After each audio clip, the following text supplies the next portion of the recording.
This is PRN, the Performance Racing Network.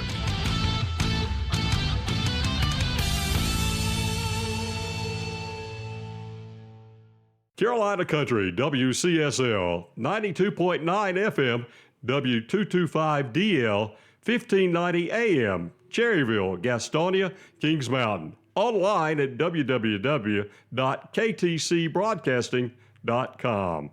Enter your dad in the KTC Broadcasting Father's Day Contest. Some lucky dad will win a $500 shopping spree at one of our local merchants, plus some other great prizes. Register today at the Substation 2 South Lafayette Street, Shelby, at Wild Birds Unlimited in Franklin Square, Gastonia, at Home Outlet in the Acres Shopping Center, Gastonia, at Verona East on East Dixon Boulevard in Shelby, at Georgia Bees Boutique on North Mountain Street in Cherryville, at Medfit on Park Street in Belmont, at Oak Grove Supply on Oak Grove Road in Shelby, at Cameron Todd Formals on East Dixon Boulevard in Shelby, at Ronald's Grill on East Church Street in Cherryville, and at Power Max Motorsports, Highway 27 East in Lincoln. The drawing will be held Friday, June 13th. Be sure to get your dad registered in the KTC Broadcasting Father's Day Contest. On the Go Quick Lube in Boston is not just oil changes, they have tires for all cars with names like GT Radio, Hankook, and Toyo, plus interstate batteries and wiper blades. Of course they do oil changes, featuring Castrol, Motorcraft, and Rotella diesel oil, and they carry diesel truck fuel filters. Plus they're an official North Carolina inspection station. For quick service with competitive pricing and professional technicians, head over to On the Go Quick Lube today. 3716 Falston Road, Highway 18 north of Shelby, and go Burns Bulldogs. It's a gigantic closeout on last year's pool supplies at Today's Pro in Shelby. They've got to be sold to make room for new inventory. Prices have been reduced drastically. You can save up to 50%. All pool supplies, including pool chemicals, they've got to go. And for those backyard cookouts, remember Today's Pro does propane refills, and they carry Monessa and Empire Stove imports. That's Today's Pro, 1325 East Dixon Boulevard in Shelby, online at todayspro.com. Like them on Facebook, too. DeRisi Power Sports is your go-to for ATV and UTV parts, service, and accessories. And DeRisi is nationally recognized for building race engines and suspensions. They also perform race bike builds. Stop in today and see Santo and Heather DeRisi. These people know what they're doing, and they're located at 4225 Boston Road, Highway 18 in Shelby, or find them online at DeRisiRacing.com, or give them a call at 704-538-3512. They're waiting on you. Great deals on pre-owned vehicles at Oak Grove Auto Sales, Service, and Body Shop in Kings Mountain. On the lot now, a 2006 Acura MDX all-wheel drive, sale priced at $13,995. Also a 2018 Honda Odyssey EXL, only 70,000 miles, sale priced at $22,995. And a 2013 Toyota Highlander all-wheel drive for $12,995. Hurry on in now to Oak Grove Auto Sales, Service, and Body Shop, 522 Oak Grove Road, Kings Mountain, online at oakgroveauto.com. It's Tee Up Tuesday, each and every Tuesday at the Westport Golf Course in Denver. Tee it up and play all day, as long as you like, for just $30. That includes cart and green fee, and you can play for $30 on Tuesdays at the Westport Golf Course in Denver. For your tee time, call 704-489-8088 or visit their website at westportgc.com. Enjoy a great golf experience at the Westport Golf Course, 7494 Golf Course Road, South in Denver.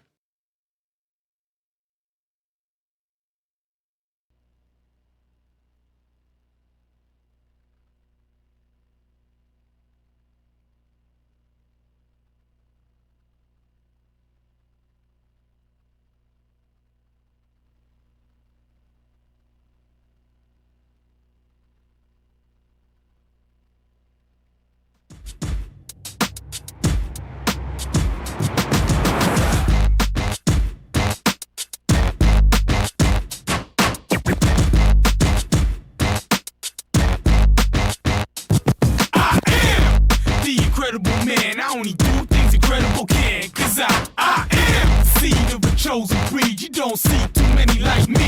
Cause I am one of the reasons you do what you do when you wanna be me instead of you. Cause I am still on beat, showing love to the streets. Come on, you know me, cause that's who I am.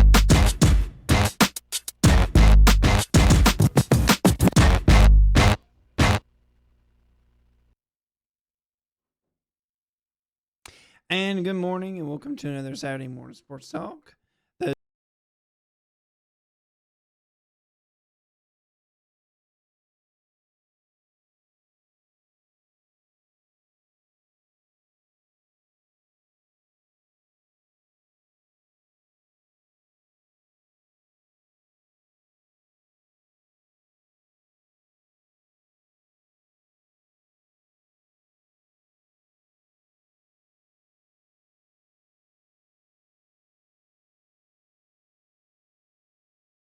I'm sorry to hear that. Yeah. I'm sorry. Serious. I'm sorry. I did not mean that.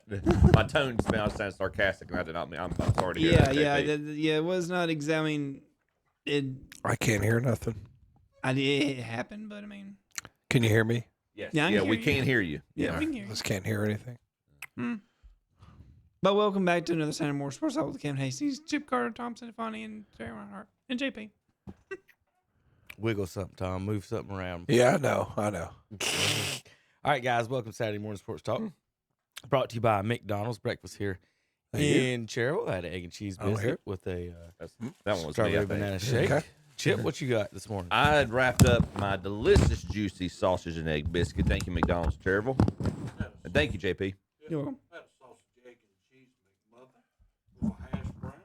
I can't hear Terry.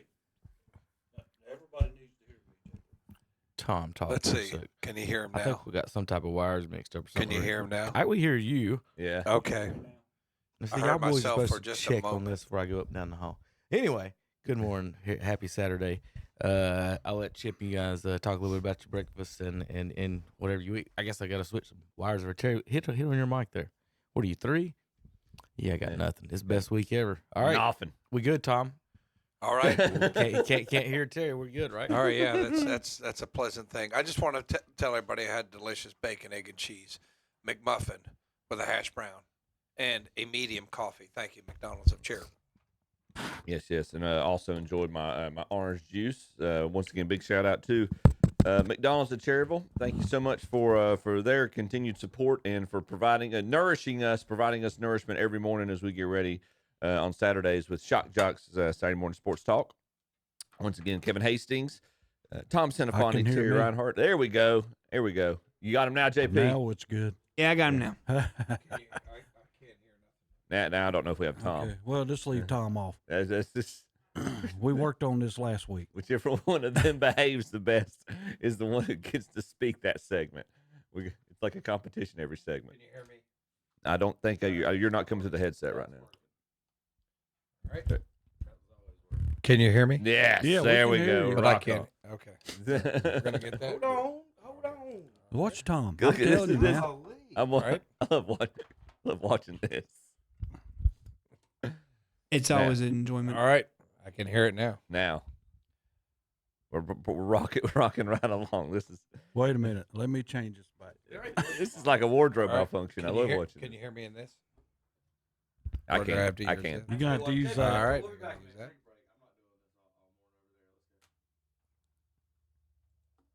I don't know. It's time to tune them up and get ready to race in the Music City. Nashville's Super Speedway. Justin Haley not making it easy at all for Denny Hamlin. Christopher Bell says thank you very much. I'll try it. He goes way to the top. Looks like we may be 3 wide off turn number 2. Trouble. We got the car and his Ty Gibbs got sideways, lost control of his car, slides through the middle of the grass here. A Cracker Barrel 400 from Nashville. Sunday, June 1st at 6 p.m. On Carolina Country WCSL, 92.9 FM, 1590 AM, online at ktcbroadcasting.com. Tee it up for a great golf experience at the Cherryville Golf and Country Club. And yes, the course is open to the public 7 days a week. For your tee time, give them a call, 704-435-6597. Tune your game up with their driving range. And on Friday, come on out for the Captain's Choice, starting at 5:30. And for that special event, keep the Cherryville Country Club in mind, with several event packages available. That's the Cherryville Golf and Country Club, 200 Club Drive, Cherryville. Online at cherryvillegolf.com.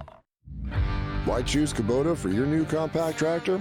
All the options in the market can make the choice difficult, but don't lock yourself in before you've seen what Kubota can offer. We've been selling reliable tractors in the U.S. for over 50 years. Your Kubota dealer can help you select the right tractor at a price you can afford and then support your purchase after the sale. Stop by your dealer today for a tractor you can count on for years to come. Your Kubota dealer in this area is Parker Farm Service, 126 Bessie Drive, Kings Mountain. 50% off. 50% off select winter and summer wear at the Great Outdoors in Cherryville with name brands like AFCO, Marshwear, and Drake. And just arrived, new Norpix thermal scopes by Infrared. And see the new Benchmark knives with a great selection to choose from. And they still have Pfluger rod and reel combos starting at $59. Come on in and save. That's the Great Outdoors, Highway 150 East in Cherryville, right behind McDonald's. Online at teamgreatoutdoors.com. Like them on Facebook too. Where else are you going to find dependable, affordable, pre-owned vehicles priced under $10,000? At Marburger Chevrolet in Shelby, of course. Come see for yourself and ask about special programs for our military personnel. Also, special programs for our graduates with $500 bonus cash. Yes, Marburger Chevrolet appreciates our graduates and those in the military. Together, let's drive to Marburger Chevrolet, 200 West Dixon Boulevard in Shelby. Online at marburgerchevy.net. Like them on Facebook too. The CF Moto Rev and Ride sales event is underway at Full Throttle Power Sports in Lowell. Get financing as low as 1.99% APR and rebates up to $1,500 on select models. And get the Suzuki King Quad for 0% financing for up to 36 months for qualified buyers, plus up to $1,600 in customer cash. But that's not all. It's Honda Bonus Bucks with up to $200 in bonus bucks on accessories, the Honda Care Protection Plan, or use it for your down payment. See Full Throttle Power Sports, 100 Indian Walk in Lowell. Online at ncfullthrottle.com. And we're back on Saturday Morning Sports Up with Kevin and the gang. I think we got it fixed. I forgot to switch that back from last week, so I had Tom all mixed up. I'm sorry, Tom. I got you. That's okay. We're buddy. good to go, though. I forgive you. So Tom's in 4. All right, there we go. Chips 2. There we go. Hello. Now, I think we had our breakfast covered. Yeah. Let's see. Happy Saturdays. We usually talk a little bit of NASCAR in our first little segment. We talk golf on here as well. We do a little baseball, Major League Baseball, NFL, NBA, and college sports for you folks listening on 92.9. Also, we're live on Rumble. You can go check that out right now and talk to everybody and say hello. Do a little live chat there if you want.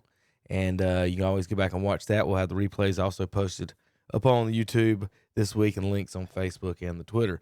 Last night on here on Waggy for KDC Broadcast WAGY with Brian Free, Brent Pasco, East Rutherford won 4-3 last night, so they'll play game 2 this morning, folks. 11 o'clock start. You better take off if you're going to get there in Burlington. But you can also you listen to the game here at kdcbroadcasting.com, best place, and if you're out of the Rutherford County area, is kdcbroadcasting.com or wagyfm.com. We also streaming the audio live on YouTube with Brent and Brian. It's supposed to start the broadcast around 10:30ish if they'll let us get in and get set up and get going. They were pretty good last year up there. Well, good. Yeah, for where they're sitting at, if you don't know, is kind of like Sims Park. They're sitting up on the roof. Oh wow! It's almost exactly like Sims. If you've been up to that, seen that press box. Where is it exactly? Burlington. Okay, like near Earlawn. There's a semi-pro team that plays there. Okay, correct. He told me the name of the team yesterday. The problem is the press box is like an old steel container, and it does block the internet signal a little bit. So if they're up on top, that should help them out a little bit. It's Burlington Athletic Complex. There, Chip. The Burlington Sock Puppets. Yeah, that's it, the sock puppets. That's it. I'm sure they do a lot of fun stuff with the mascot. Kind of concerned, but have they brought Mick Foley in and him do Socko? You know, if they had the right promoters, they would. Wouldn't that they? would be perfect if you have Mick Foley coming in and doing his Socko routine from WWE. I'd forgotten about Mick Foley. Well, he was probably thinking about Cactus Jack, or Dude Love, or Mankind. That was Tom's favorite, Dude Love. Yeah. It was. All right, I just did find some pictures there of the stadium, so you can see where Brent and those guys are at. Did Brent and Brian stay up there last night? They did not camp in there. Okay. But did they just camp out on top of the press box? There is, it's like I said, it's just like Sims, that there's old press box sitting up there on top. That's like a steel container up there. I mean, it's It's fine. It's just, when you get inside a steel structure, it does hinder your internet. Right. So that was a little bit of an issue for Brent and I last year. But You don't exactly feel safe during weather delays either, I wouldn't think. no, I mean, we didn't have any. We had nice weather last time. Thank Get goodness. down, please. Get down. It's only 2 games, so I don't know what they'll have today. If East Rutherford wins, that'll be it. But Perfect. I don't think there's any weather issues today. It's supposed to be beautiful weather. Perfect marketing 5 ploy right there. p.m. They for the could next one. interview Mick Foley inside the steel cage of the press box. Yeah. That's perfect. I know, right? And then they could have him thrown off of it, just like there's so many different angles they could take with. It's a lot. It's a lot of fun though to go up there and do a state championship. So yeah, I know Brent and Brian are having a good time up there, and like I said, good weather today. And Terry told you the second game will be at 5 if necessary. If East Rutherford wins, that'll be it. And this is the state championship, correct? Yes. Yes. Yeah. Cool. Awesome. Some other area teams that are playing in state championships. North Lincoln got beat Hold on, Terry. I yesterday. didn't finish my broadcast thing. Oh, You can listen to it today at 10:30 start. Should start at 11. 107.5 FM, 1320 AM. Again, 10:30 start. KDCBroadcasting.com for folks. If you can't find it, go to the links on YouTube. Go ahead, Terry. Or Facebook, Twitter. Go ahead, Terry. other games around the area in state championships, some of our other local teams. North Lincoln got beat 5-4 yesterday against J.H. Rose. They played this morning also at 11 a.m. And in softball-wise, South Caldwell with a 3-1 win over D.H. Conley. And their second game is today also. So maybe we can have 3 state championships coming back to our area. Mm-hmm. One team's behind by a game, but the other 2 are winning. Yeah, I just want to say one other thing. If you're listening on the radio, 107.5 can be picked up in Shelby. Mm-hmm. So I mean, I listened to it last week. So if you're one of those people that do not like cell phones in Shelby and you'd rather listen to it old school on the radio, 107.5, pretty much Cleveland County. You can get that. The areas of Cleveland County that I go to, you can pick up 107.5. So just tune it in. If you're cruising down the road or something today, just put your radio on 107.5 and listen to the game. Good luck, East Rutherford. Finish this Yep, thing up. I do. So we've last week, Memorial Day weekend, of course, Coca-Cola 600 was here, broadcast live on WCSL 92.9 FM. We'll have coverage of this week's race in Nashville here on KTC Broadcasting. Of course, let me get you the schedule up for this weekend. Your boy last week, Terry. Your boy went from last to first. Ross Chastain. Yes. The Watermelon Smash. Ross Chastain. All you had to do is look at my truck. Have you not removed that sticker, Terry? Did you smash? Why should I remove it? I can give you a scraper, Terry. You know? I mean, He's won since Kyle Busch has. You know. All of Ross Chastain's fans are had a better time than Kyle Busch fans did on Monday night. No, it was not a Or good Sun- race. Sun- Kyle Busch's Sunday night. married fans that remain Sunday night. unsatisfied. Go ahead, Terry. It's another dumb race. You didn't like the Coca-Cola 600? I mean, I said seventh to 10th. My guy the finishes second- 15th. I'd argue that's the second most known race behind the Daytona 500 is the Coca-Cola 600. No, Talladega would be next. Talladega would be I don't second. know, man. I don't then know. the Coca-Cola 600 come in third for What do me. you think, Kevin? That's my opinion, I think Tom. the Coca-Cola. That's your opinion. I think the this Coca-Cola is my opinion. 600. The layman would know the 600 before he'd know Talladega. What do you think, Chip? I don't know any of the names of the Talladega races. Everybody's going to remember Talladega. You know what? You know what? The last I have to race, agree with Tom. Dale That's- Earnhardt won was at Talladega. What's the names of the Talladega races, Terry? You know, He that's all doesn't I know. got to say. He doesn't know, does he? If you're talking about the actual names of the races, yes, I would say the 600 because Coca-Cola's been the sponsor for so long. Forever. Yeah. For as long as I can.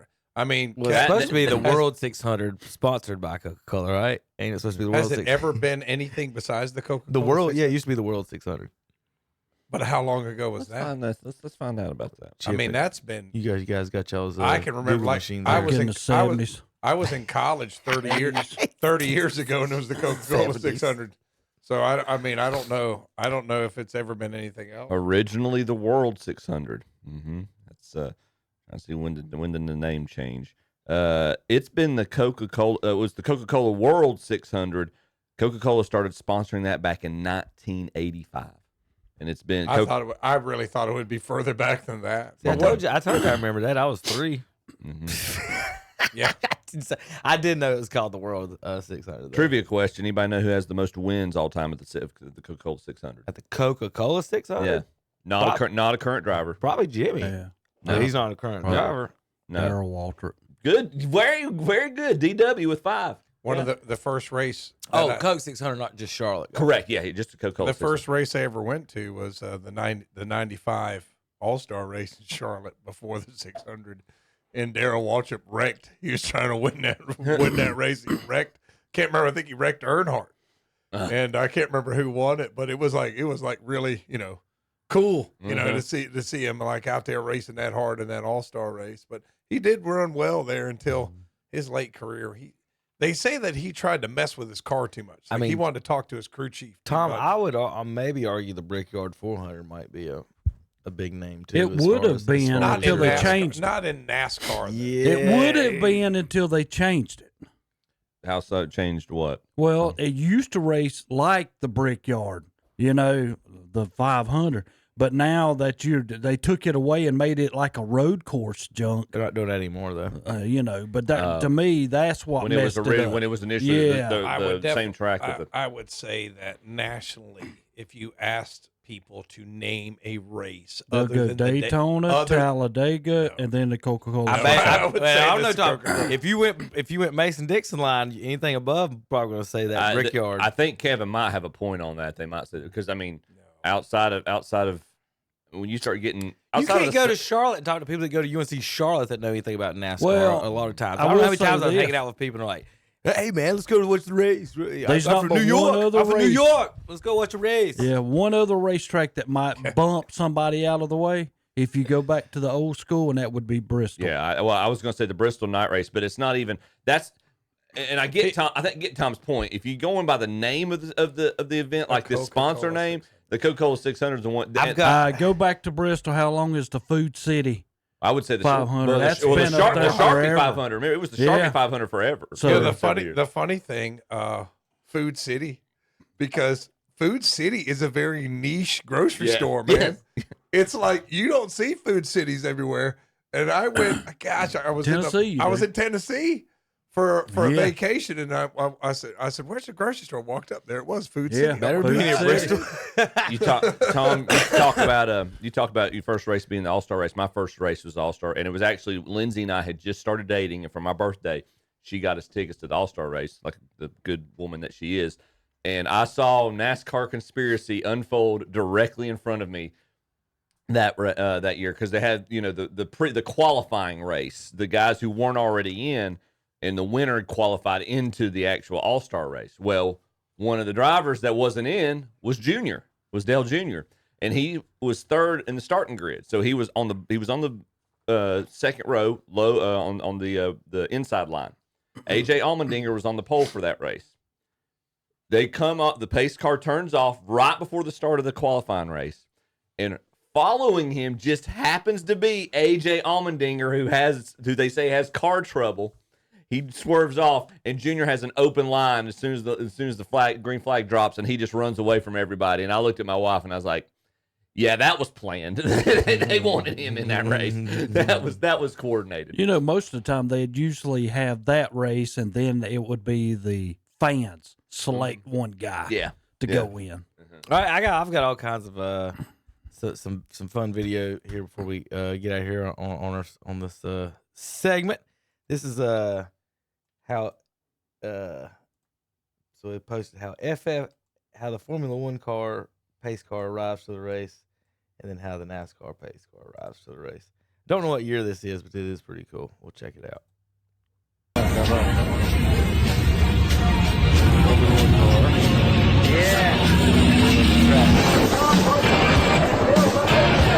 this is how your pace car arrives.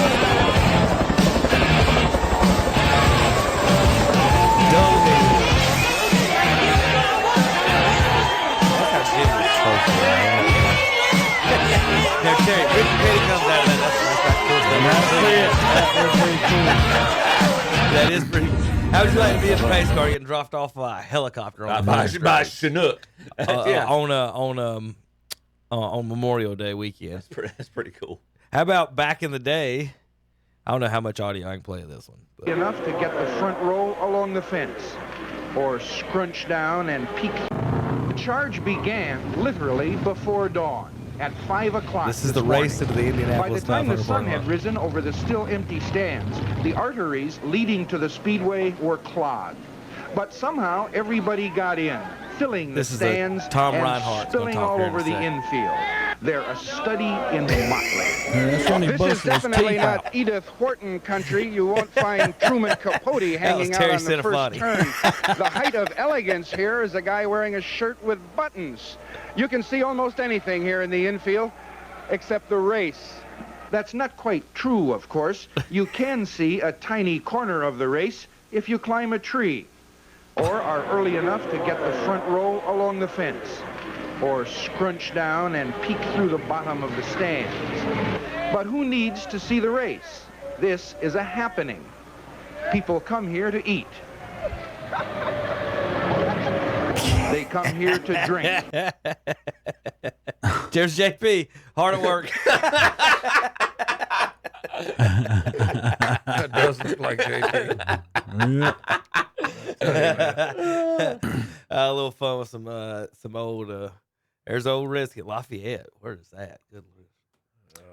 That's funny. Really bad physiques. No shirt. All right, and of course, the video of the week, as always, is going to go out to Cletus McFarland. This is 2 minutes of solid gold, folks, here before we get out of here on NASCAR. I took some guys out from a rookie maneuver, and what's that, George? Said, you're doing great. No, you say it. All right. Great time. I learned a ton, you know. This track is so much harder than a super speedway. You can't even put the words to it. Obviously, everyone told me, but damn, I got my butt kicked. I was too tight, so I killed the front tires, and everyone was blowing my doors off for the last 10 laps. That felt terrible. But then I got to the front row, and I got to hit the pace car. So, you know, a lot of good stuff. I got to go to the hauler and see what that's about. I don't know if I'm getting another penalty or what the deal is, but hey, you make it to the front row of a NASCAR race for your first time ever, how do you not tap the damn pace car? That's like the American dream, okay? I'm in a freaking V8 powered bald eagle NASCAR. I'm hitting the pace car. So I got out there and did it, and then I made a rookie mistake. But you know, I learned a lot, finished 9th. I'm good. On older tires, what was your mindset going into the restart? I didn't even know they were old tires. I just thought I was a terrible driver. So, you know, I don't know. It's just we were hoping another caution would come out and I could get the new tires on, but we didn't get it. So, all right. Now, where does Charlotte rank on the freedom scale? Whoa. Where does Charlotte rank? Wow. On the freedom scale, it's hard. It's hard. It's so much harder of a track. I had to work so much harder. I don't know if I had more fun because of the challenge, or the super speedways are pretty awesome. So it's really tough to say. I gotta like debrief, and then I'll be able to know that. But it's pretty good. All right, Tom. If you're spending your sponsorship money, you can pick Kyle Busch in 15th or Cletus McFarland's gold every week on social media. Oh. Whose logo you put in your chest on? All right. Just wait till KTC ever gets sponsorship money. Yes. It doesn't matter who Cletus is riding for. We're sponsoring that guy right there. You listen to any other NASCAR racer, it's never their fault. That is the most unassuming, like, humble guy I know. Correct. I thought I was just a bad driver. He's not that dumb. He's just playing. I know, but he does. But I appreciate the fact he plays that part. There. Okay, so what perception of the South are we supposed to have after Cletus McFarland's interview? What makes you think that was dumb, Tom? If he said that with a British accent, you would say, "Oh, that must have been smart." No, I didn't even say anything. No. Terry, he was honest. Which part was dumb? You hit the pace car. Exactly. So did Junior Johnson when we saw it last week. I know. Have you never seen Days of Thunder? You've been everything else out there. I want you to be perfect. Yes. Come on, Tom. Lee. I just would not. I would find somebody with every a little dime I bit- had at him. No. I guess you'd be seen. I guess That's what I'm talking about. Is to be seen. Okay. You like Danica Patrick was out there to win races. Come on, put him out there. Sell some hot dogs, Tom. You ready to put a mellow ball in a race car? I like Danica. I'm not saying he's got to be your number one driver. If you got a multi-car race team, just make him your He hates Danica Patrick. Why do you hate Danica Patrick? I don't hate her. You she just hate can't her. drive. And neither other one will listen to this show right now on the road. Well, at least Cletus admits it. All right, okay. She just goes whoopsie. We got Cletus. Danica Patrick she finished the 500, which Larson couldn't. Hey, that is Cletus true. Larson and didn't make Danica Patrick, 2 cars on the track, 5 laps. Who wins? Cletus. I think Danica wins. I think she wins by a ton. I think she runs away from him. Not if he gets to bump draft race, you don't. Yeah. All right, I think that's all the video I do have, but we do have coverage of the this weekend's race in Nashville. Tune in 92.9 FM. Today we've got Xfinity Series 7 o'clock. Tomorrow 6 o'clock coverage begins here, 92.9 FM. Also, don't forget today's special broadcast. Hickory at Shelby Legion today. First pitch supposed to be at 4 o'clock. We'll have that on the radio, WHS. And after that, tune in for Tom and Robbie Roop as they host the Shelby Legion alumni game that we did last year live on YouTube. You can watch that live on YouTube, not on the radio, live on YouTube tonight at 7 o'clock. Just go to KDC Broadcasting. I've already put the links up on the Facebook, Twitters, and the best way to go is to KDCBroadcast.com and click on the Shelby Post 82 broadcast logo that's flashing across the front of the page today. I want to know who Kyle Larson's in whose pocket in Las Vegas Kyle Larson's in. The man doesn't finish 2 races, not just one, doesn't finish 2 races last weekend. No. He's favored to win Nashville this week. Yeah, he's pissed off. All right, JP, we'll be back. KDCBroadcasting.com. It's Cherry Bounce Festival time at Pops in Forest City, June the 6th and 7th, starting with live music on Friday night at 7:30. The live music continues on Saturday starting at 10 with Wiregrass and others. There'll be moonshine and whiskey tastings, cherry-inspired goods by Main Street businesses, food trucks and art vendors. A free event, the Cherry Bounce Festival, June 6th and 7th at the Pavilion on Park Square. Pops in Forest City. Why choose Kubota for your new compact tractor? All the options in the market can make the choice difficult, but don't lock yourself in before you've seen what Kubota can offer. We've been selling reliable tractors in the U.S. for over 50 years. Your Kubota dealer can help you select the right tractor at a price you can afford and then support your purchase after the sale. Stop by your dealer today for a tractor you can count on for years to come. Your Kubota dealer in this area is Parker Farm Service, 126 Bessie Drive, Kings Mountain. You've got to check this out. The Lithia Creek Tavern at the Lincoln Country Club in Lincoln has all your favorite beverages, along with some great food, all kinds of sandwiches, and check out their weekly specials. They're open Monday through Friday, 10 a.m. till 9 p.m., 8 a.m. till 9 p.m. on weekends. Book your event at the Lincoln Country Club. And for tea times, call the Pro Shop at 704-735-1382. The Lincoln Country Club and Lithia Creek Tavern, both at 2052 Country Club Road in Lincoln. Like them on Facebook, too. You did it. Congratulations to all the graduates from everyone at Key Builders in Lincoln. You have made it to the next chapter in your life. The world needs your unique skills and talents. And now it's time to go out and make a difference. Congratulations again to all the area graduates from Key Builders, 1459 North Aspen Street in Lincoln, online at mykeybuilders.com. Like them on Facebook, too. God bless our veterans. This from everyone at West End Sales in Vail. We owe you a debt of gratitude, but more than that, we owe you for our freedom. We thank you for what you were called to do so we can safely do what we're free to do. Our veterans deserve our respect for the security of our future. This veteran salute is from everyone at West End Sales at the Highway 18 North, Highway 274 West intersection in Vail. online at westonsales.com. It's time to go yard with a new John Deere from James River Equipment Company in Shelby. Now you can buy James River 1025R compact tractor for only $189 per month with 0% financing for 72 months. You can add a front-end loader for $60 a month or add a belly mower for $40 per month. And when you come in and get a quote, you'll be entered to win All-Star Awards. So go yard at James River Equipment Company, 703 North Coast Road, Highway 180 North in Shelby. And we're back on Saturday Morning Sports Zone with Kevin and the gang. Good morning, JP. Happy Saturday to you. Did you have a good Memorial Day weekend? Yeah, I did. Yeah. All right. Didn't really Nice. do anything. I worked. So, I mean, All right. Bass run here. See, I think He's gone. I watched this game I live. did. I did watched too. that live, man. He runs straight up into the little tunnel. Yeah, yeah.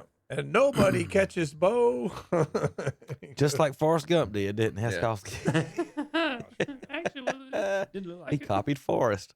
That was about 85 or 86. Oh, it's way back. See, but back then you didn't have like all the games on all this DirecTV and all this nonsense or YouTube now. Oh man, I'm gonna tell you something. But the Monday night game, Yeah. you got a chance to actually see some of these players that you, God forbid, had to pick up a newspaper and read about. Right. All right. Or maybe only saw highlights. I think I can play this one. I want to say something I'm before gonna we check do it all during the that. break. Go ahead. But last week, NASCAR, come on NASCAR, be real. You lost a lot of people. My father-in-law is a NASCAR fan. He calls me and says, "Terry, what channel is the race on?" I said, "Larry, if you don't have Amazon or something, you're not going to be able to watch it." He's like, "I cannot believe this." After all the time. The 600 wasn't broadcast on like the on. No, you Fox? didn't have nothing.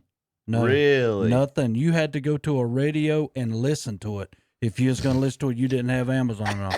And I'm going to tell you, now he's a NASCAR diehard fan from way back in the 50s. Than last year. You know, well, yeah, everybody jumping out there buying stuff. That's how they got it. Now, I'm okay. Is you going to do that every year? No, they're not going to do that every year.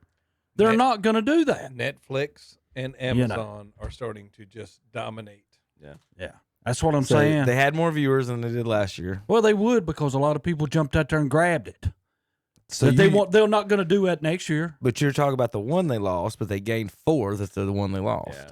If their ratings went up, they're gonna keep doing it. I mean, it's more money in their pocket. Yeah, but everybody's not going to do that every year. They don't really care about the demographic. Everyone's not going to do what year? that you're Go advocating. buy it every year because a lot of people probably didn't have that. Wow. There's a What percentage of people don't have Amazon?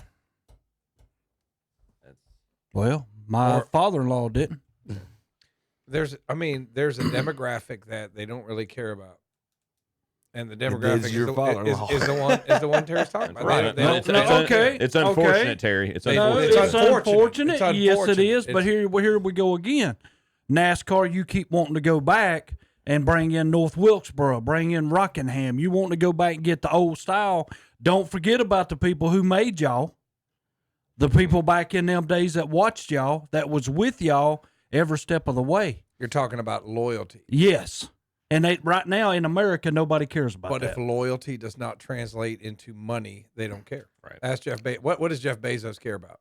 I just don't. You want them to use Fox so they'll have less viewers? No, I'm not telling them what to do. It didn't That's what bother I'm just me. saying though. Like It what are bothered they supposed him. to do? I'm sure it did. I don't have cable or anything. If it ain't on the regular channel, I don't watch it and I listen to it. But my thing is that like you just.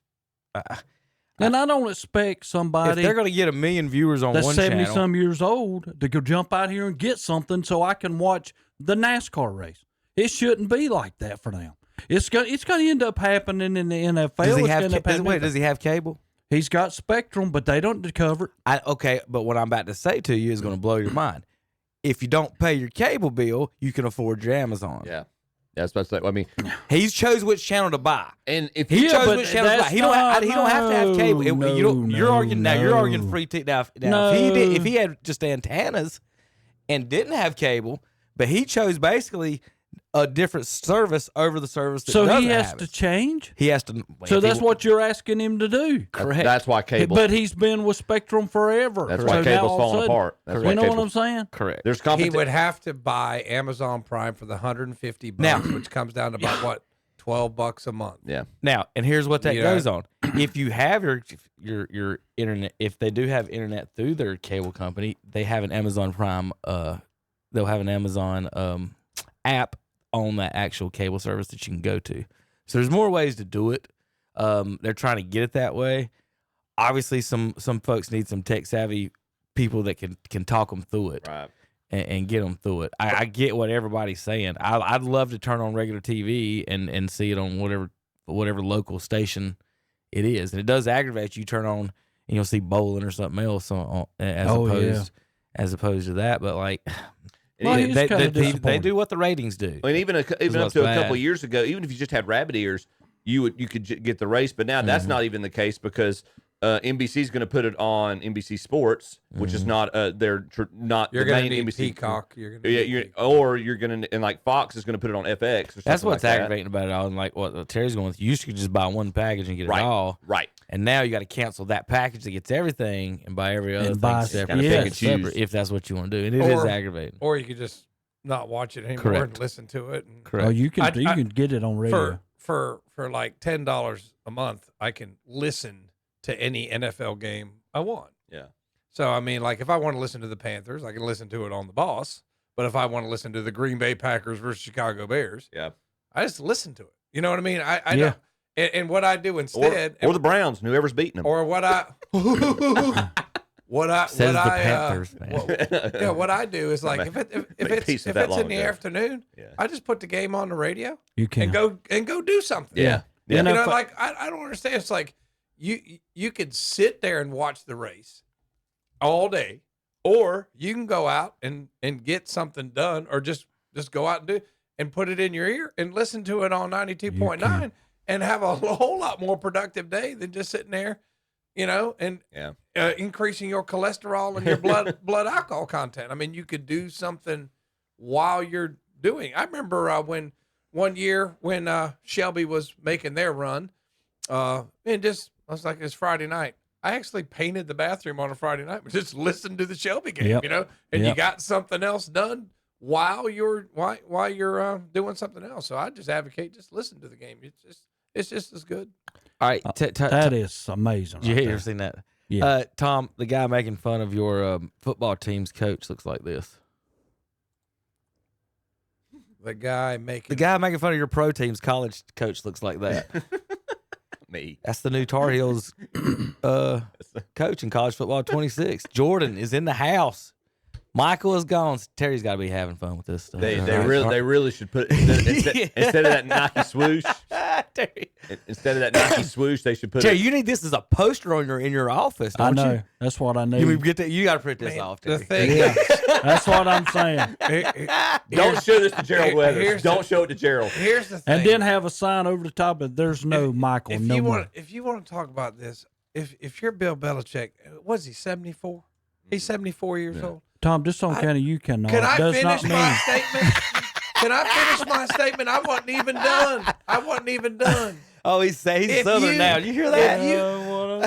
If you have enough money to get you a 24-year-old girlfriend, just disappear, man. Right. Why is he coaching? Why are you that's what I'm saying, man. Go to the island. Go have buy her fun what she with wants. your girlfriend until she leaves you. Let me coach football. I know, and she's going to be cheating on you the whole time. You're going to be putting up with that. That's fine.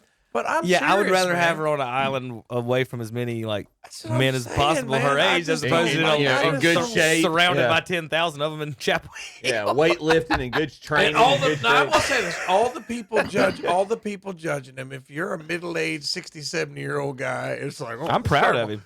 If Can't wait. If you're hit on by a beautiful 25-year-old girl, let's just see how that turns out for you. You know, let's just see how strong you are before you judge another guy. Can't wait till I turn 74.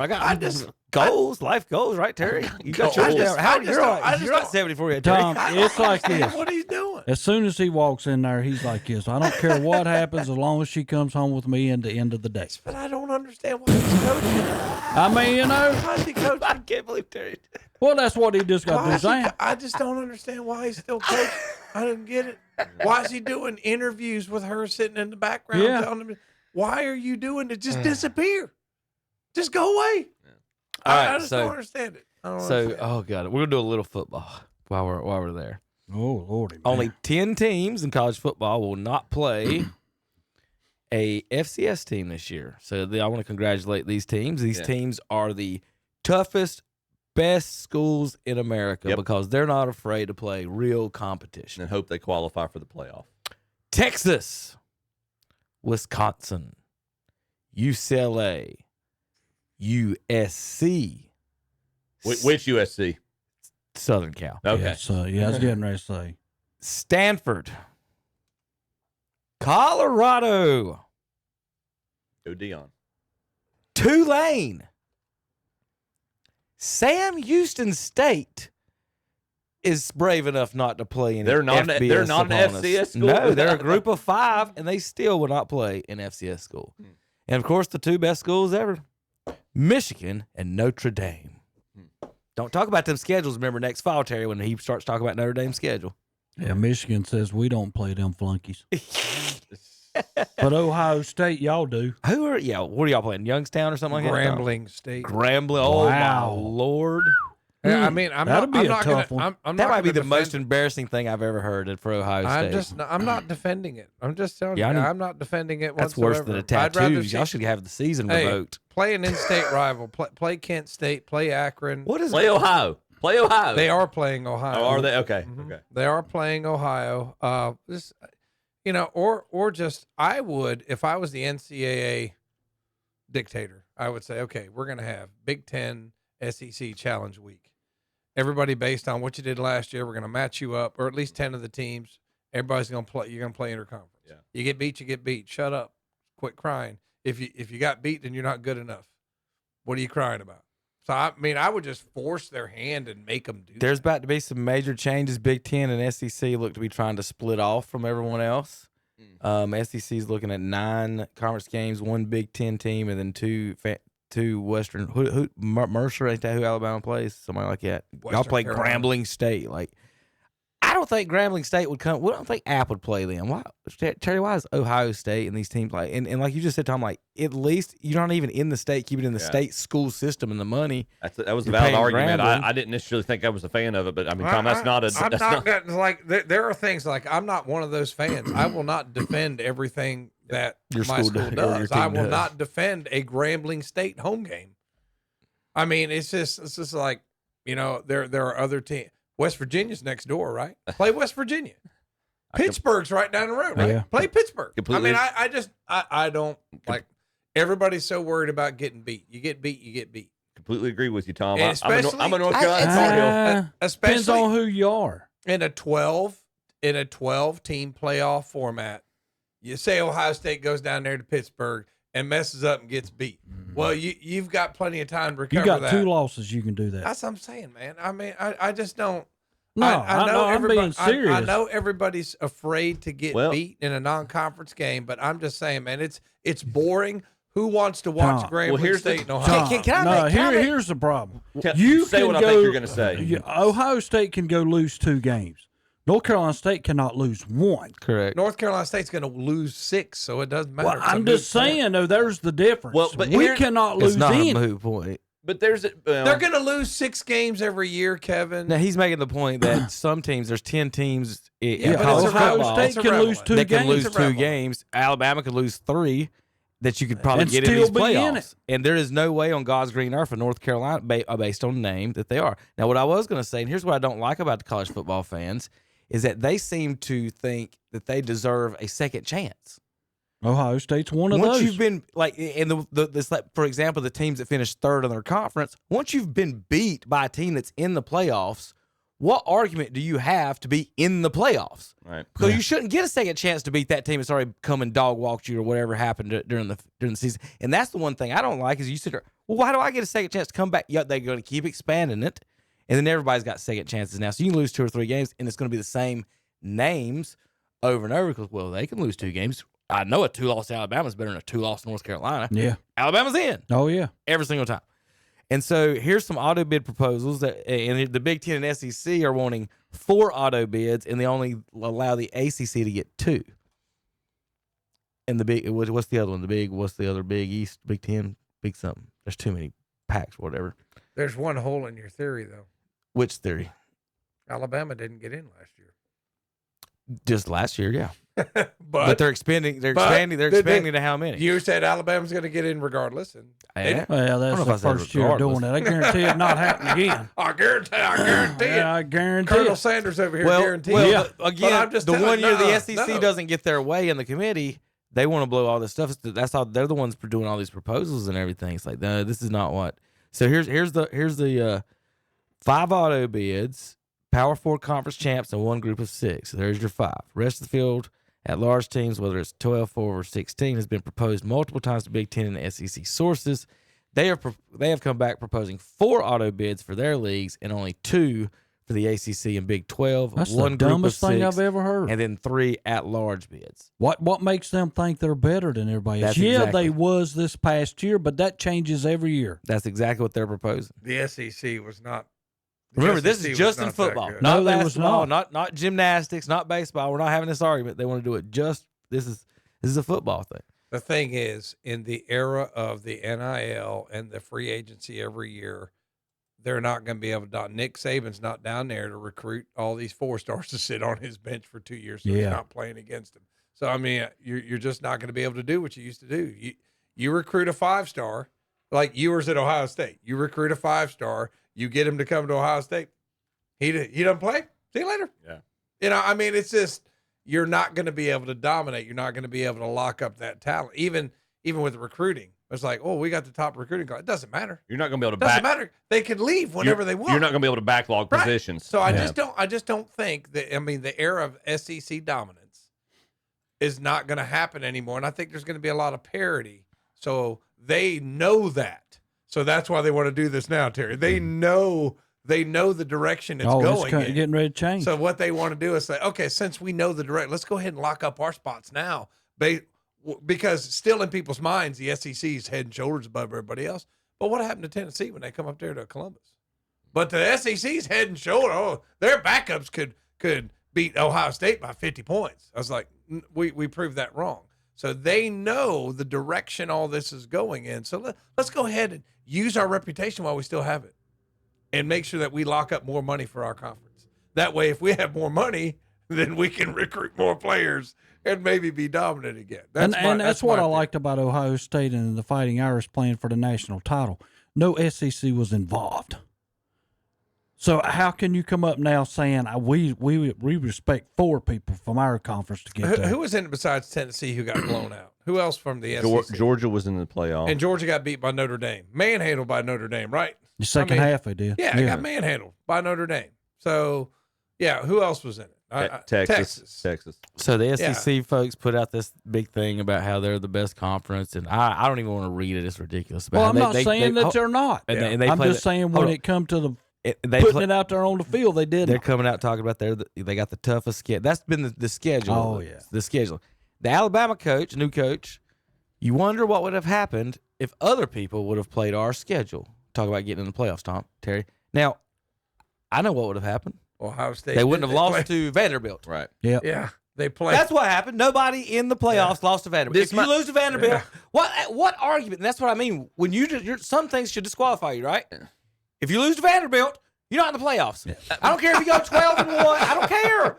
If you lose to Vanderbilt, you're not in the playoffs. Like, what is he arguing about? This might be a simplistic argument, and I think you've made it before, Kevin. But I mean, this whole scheduling. I got an idea. If you want to, don't lose. You've got control. Yeah, that's all it is. That's the most important And you thing. talk about the Vanderbilt game. We were on our way to Washington, D.C., and we listened to that game on the radio. Mm-hmm.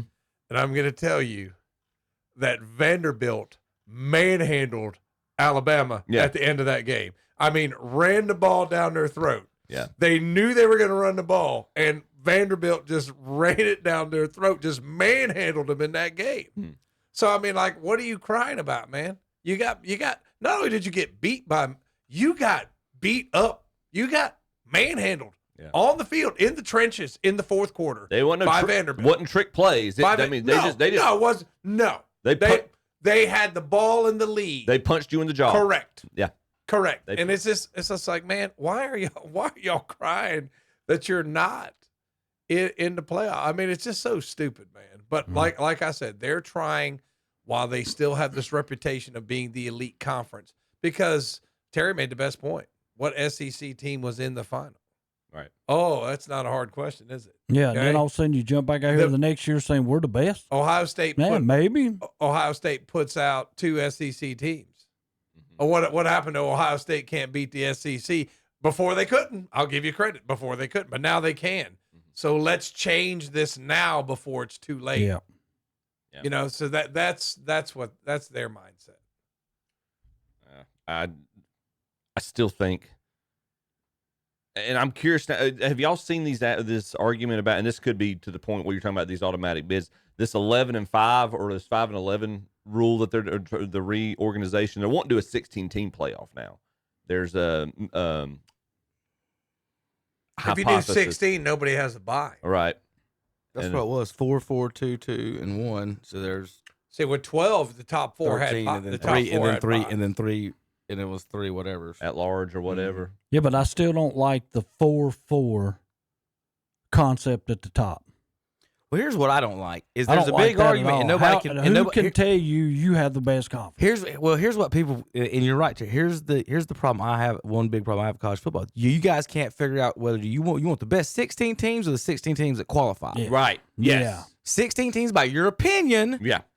Or do you want the 16 teams that qualified? And the NFL and every other sport in the world does qualify. Every starting quarterback in the NFL that goes into the playoffs could get hurt in week 17 and tough, whatever you want to say. You have to go in you have to go in the playoffs. They wouldn't be like, well, you know, the Cowboys sitting over here, Dak Prescott's healthy. Let's put them in the NFC Championship game now because the guys got hurt. That's how college football works. Because we think the Redskins are better. We're going to put them in. There's an understanding, or there's an understanding in the NFL scheduling that even the worst, because they divvy out the schedules based on what division you play each year, the outside of your division. Like I think you play a certain AFC division. If you're in the NFC team, you play a certain AFC division. You do, and it changes. But there's an understanding and an acceptance that even as bad as the NFC South is, that there's more of a level of parity there, that any NFL team can beat any NFL team on any given Sunday. That mentality is not there in college football. Based on, and part of that goes to Kevin's point about the fact we're letting bowl conference teams play against championship the championship FCS. Thank you, I couldn't remember the acronym. FCS teams. So and I go back to, and there's another part of this that continues that we're not even talking about right now that's going to become more of an issue as the season goes on, that Tom brought up and has the perfect solution for, that I continue to advocate, because once the best 2 teams in each conference get to the conference championship, what's the incentive for them to want to play if both teams aren't already going to get into the college football playoff? You could get a bye. Well, they're talking about that now. A lot of teams are wanting to go away from having a conference championship. Here's the thing, though. If they're doing 2-2, 4-4, they're already admitting the 2 conference champions. If that's what they should. If they're going to agree to that, you have to come in and be like, our two title game guys are in, or we're not doing this, because you can't sit there and say, well, this one's out and we're putting our third place team in. Right. Because that's what's going to happen. You can't put third place teams in over the top 2. I agree with that. And I think, and there needs to be some it's not going to happen in the SEC because they're getting their 4s. That's what they want. Well, They want the 4 automatics, so they can get their third and fourth place teams in. And there needs to be an incentive that'll up the ante for winning. They're adding value to winning that conference championship by making it a first-round bye. You win one of those Power 4 conference championships, you get a first-round bye. Tom's been saying it for months, and I will continue to support that. It makes too much blame sense. Why is that not even part of the negotiation? Why is that not even being talked about right now? Because certain ones, for financial reasons, want to dominate it. Yeah. Especially now, because finances were always important, but they're uber important now when you got to pay the quarterback $8 million or whatever Miami's playing. Well, the crazy thing is they're talking about what Big Ten and SEC are talking about breaking off, but the narrative's being propagated so much that's going to be those two conferences in and of themselves are going to be viewed as the national champion if they got their way. Well, I mean, it's just as much as I hate to say this because I'm a capitalist as much as everybody, but we see how greed is ruining college football. I mean, it really is. I mean, it's just with the schools that break off, Tom, real quick. The SEC and Big Ten, if they break off for football, they better not let them play other sports, right? That's a valid argument. I wouldn't let them play. If you're ACC, that's what I want to know. That's what I ask you, Tom. I'm the ACC, should I be like, if you do that, okay, we'll play gymnastics? No. I'm not bringing my golf team to a basketball team to your house. We're not playing March Madness anymore. You guys play your little basketball tournament with your 6 to whatever teams that you took your football to. This isn't just a football thing. Like, if you step out on us like this is everything. Like, you're out of the basketball tournament. Yes. The problem right, is, Terry? Yeah, I agree. Tom? The problem is they're going to have a lot of money that they're taking off the table from the other conferences. There it goes, money. That's it. But if the Big Ten and SEC go different ways for football, to be honest, the rest of them can be like, we're going to put all our money into basketball. You guys can kick rocks. And I don't think it'll be enough. SEC is already starting to get start dominating. If Carolina would take all. If Carolina quit paying Bill Belichick and his girlfriend, they would have more money for a start or for a shooting guard. Well, I want to tell you something else. If we keep talking about college, and I want to switch over to basketball. Well, Terry, hold on. The NFL. Okay. Go ahead. You college basketball? Yeah. Okay, go ahead. The reason I'm asking because there's a schedule for all the basketball teams to come out, and everybody's going to play 18 games in it. And North Carolina State gets to play 2 teams at home and away. And I don't understand none of this. We're going to get Carolina 1 time. Why is that? We're going to get Duke 1 time. Why is that? But our teams that we're going to play twice, Wake Forest, hey, I'm with that. They're in the state, But the other team, Virginia. Why are we playing Virginia home and away? I don't mind that. That's a historical ACC team, so I don't necessarily mind that either. And I mean, and historically, they're an border state rival, I guess, for lack of a better term. The only thing that I liked about the schedule is we get Duke and North Carolina at home. That's the only thing I like about that schedule. It's just the price we pay for such a big conference. But I mean, come on, y'all. I'm just telling you, it's not the same, man. I know it's more profitable. It's just not as interesting to like people like me who, you knew the ACC teams. Yeah. I guarantee you, the average fan couldn't name all the ACC That's right. teams, because I find myself, it's like, why are they talking about Oregon on the Big Ten network? Oh, that's right. That's right. They're, the Big They're Ten part of you. So I mean, it's just like Oregon's a Big Ten team. Well, now.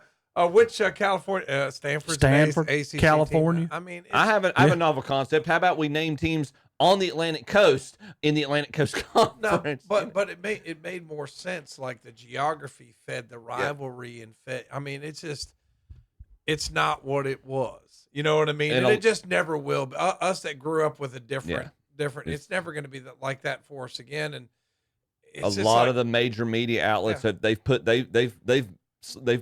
jumped into bed with the conferences they want to. Yeah. And I'm telling you, the odd conference is out. And this is where the Big Ten and the SEC have an advantage, that the media contract money that they're getting, the television contract money, and the revenue that they're bringing in is something that the ACC can't keep up with right now. Like when I was a kid, Big Monday, you had the Big Ten games, and you knew all the Big Ten teams. And you had the Big East game. Mm-hmm. You know what I mean? It's just like you understood who was playing who and why, and the rivalries. Like Providence played St. John's. Yeah.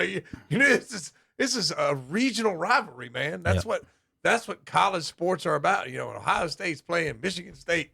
You know, Georgetown, Syracuse. Right, yeah. right. Georgetown, Syracuse. I mean, it was fun. But now it's just like the conferences have no geographical continuity. No. And the guys play a year and leave. Yeah. I mean, it's just like, I get it. Right. Maybe it's good for Instagram, but it's just not. I mean, I know times change, but it's just, for me, like a traditional fan, it would just be hard. It's just hard for me to get into it. I just can't get into it anymore. And I follow it. You know what I mean? I follow it. But you used to know who was playing for who, you know, who their star. And now it's like, you know, a few stars. It's just not what it was. It goes back to even in the argument.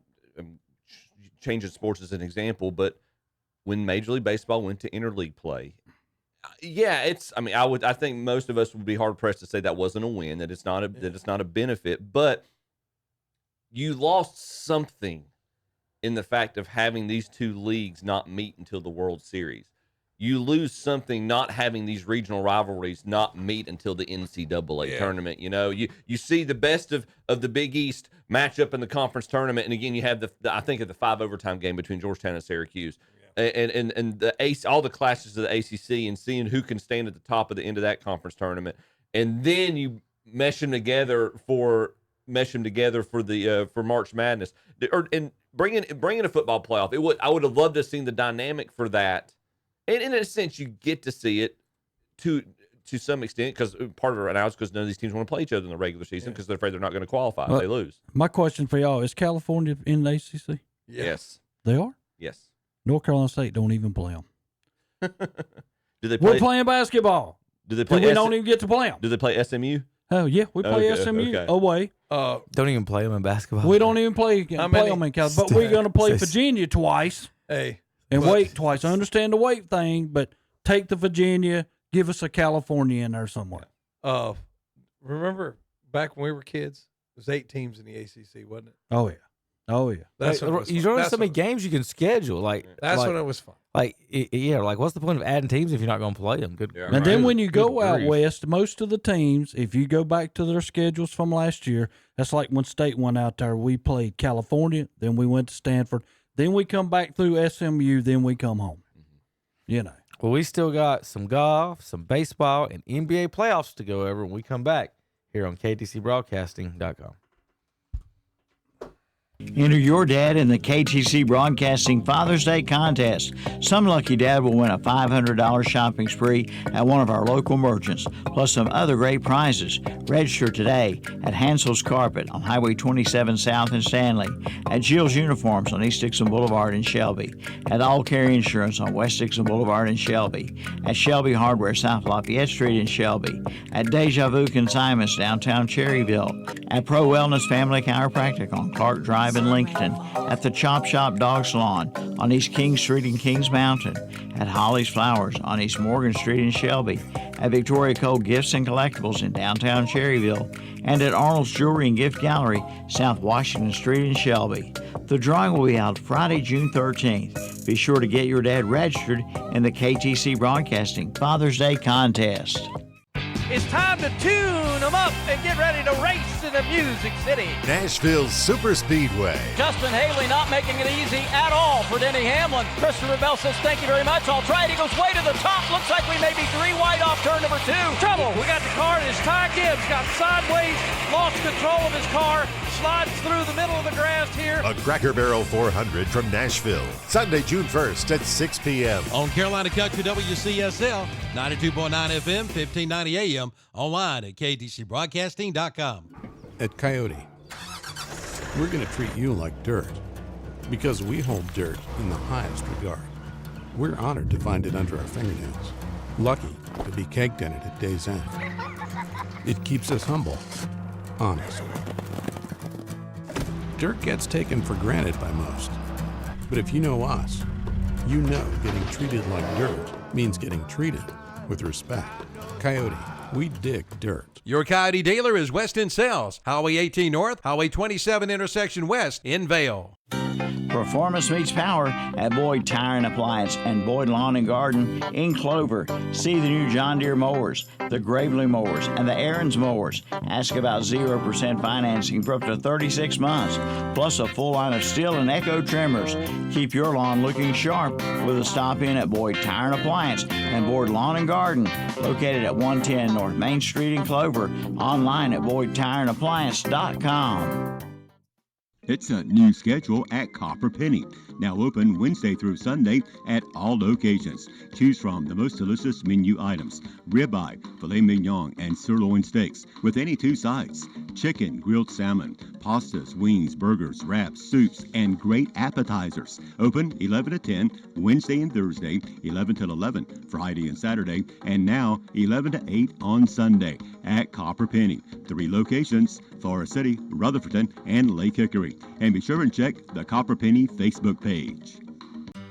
Congratulations to all of our area graduates from everyone at Table Co. in Lincoln. It's the marketplace of hospitality. Graduates, be proud of this moment. You have worked hard and you deserve all the success you achieve. And drop by Table Co. in Lincoln for some great graduation gift ideas. See their custom hat bin. And don't forget they do free gift wrapping. Ask about their event menu. Great for a graduation party. That's Table Co. 2498 East Main Street in Lincoln. Online at shoptableco.com. Follow them on Instagram and Facebook. But be sure to drop by their store, 2498 East Main Street in Lincoln. Open 10 to 6 Tuesday through Friday, 10 to 4 on Saturday.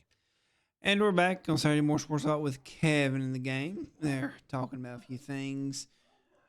Don't know what they're doing. I think Kevin was talking about the basketball because he looked like he was dunking in the room at the time. I don't know if that's what he was doing or not, but that's what he looked like he was doing. But they'll eventually get back on the air and stop my rambling. So couldn't hear you for a second. Sorry, I hit the wrong buttons there. Let's try that. How about that? There We're we going to go. get all the buttons here. Yeah, Mashing boom. in just a second.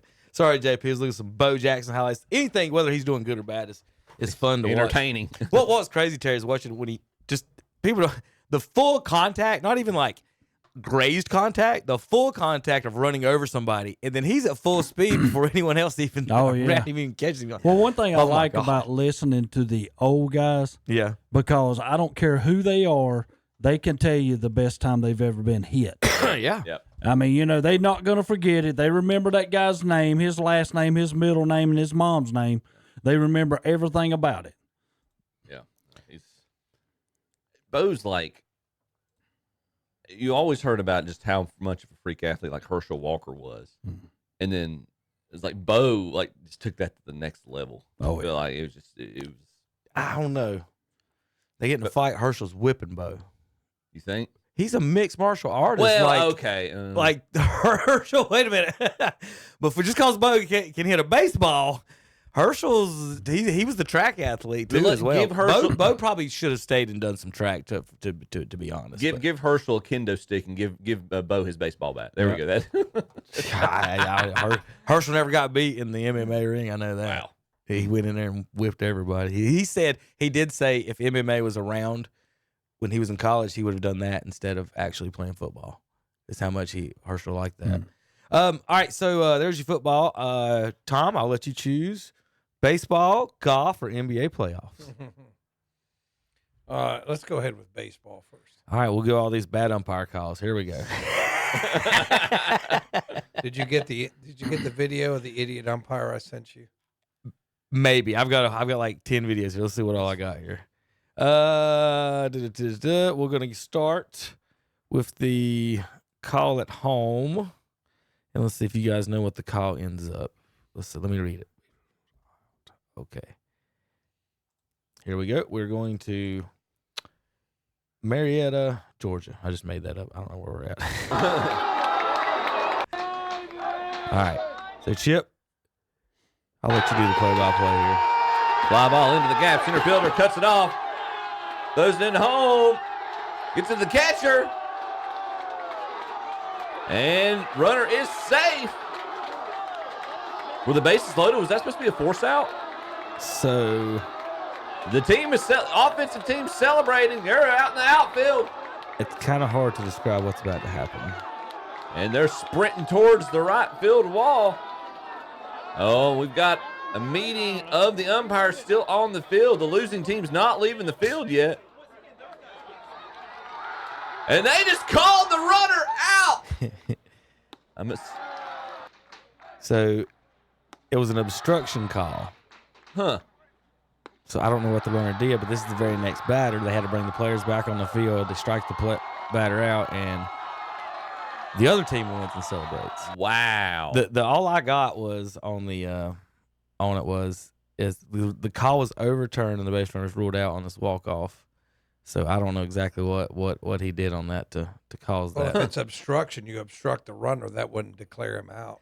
Yeah, that's why I'm confused about why He would have had an interference. Yes, I don't know what he did there on that one. Yeah. All right, let's see.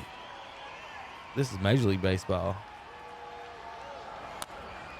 Tapper near the plate, and everybody's in play. They both advance. Throws away. The Astros are going to win it. Wow, bad. And that's a good call. It went back in fair territory. Did he go And back he and picked touch the it. plate? He can't go back all the way. He can retreat, but he can't touch the plate.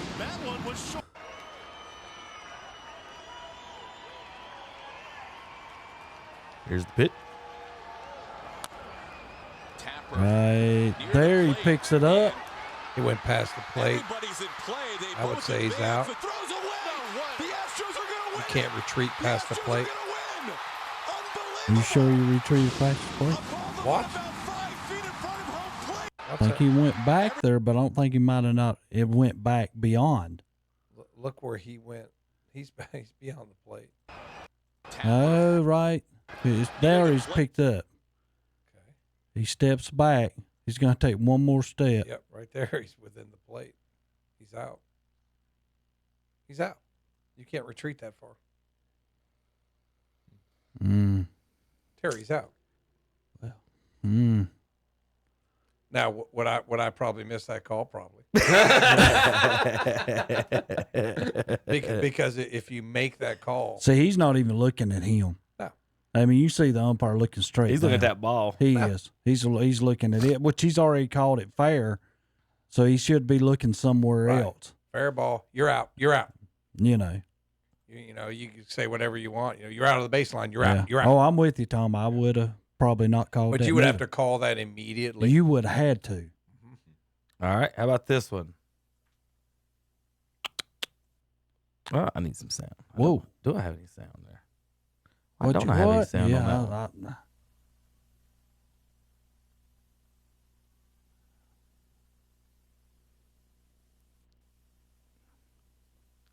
All right, Chip.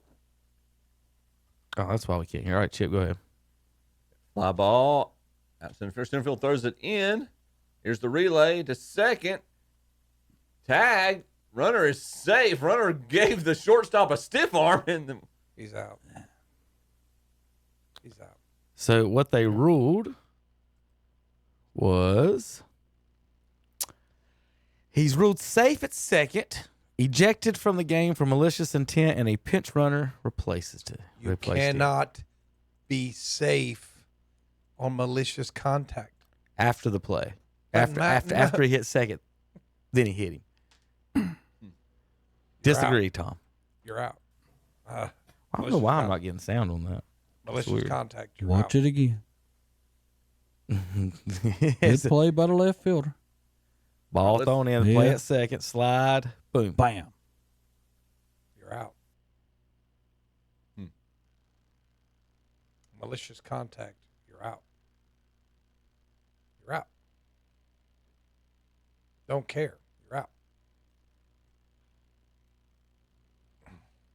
Punched him in the chest. You're out.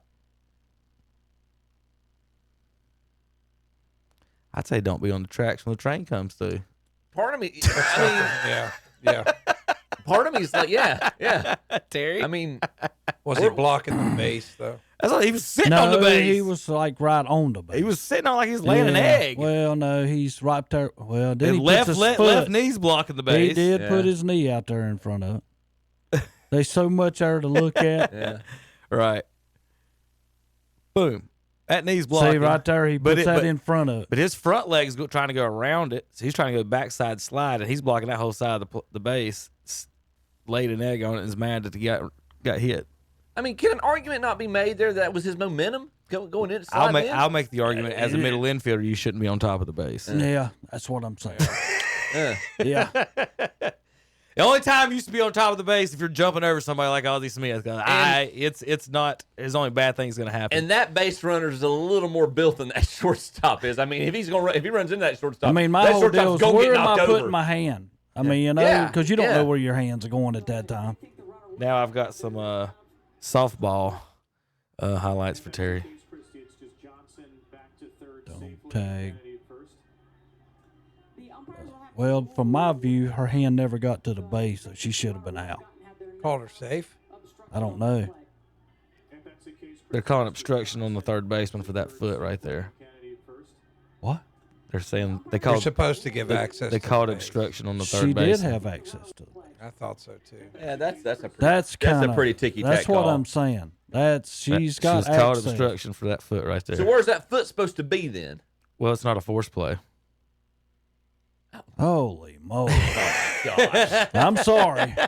Yeah, I understand every bit of that, but It's I not a mean, force she's play. got access to the base. See, the thing about that previous play where the guy's got his knee like blocking the entire base, you can argue, well, no access to the base, obstruction, but malicious contact supersedes obstruction. The rule book's very clear on that.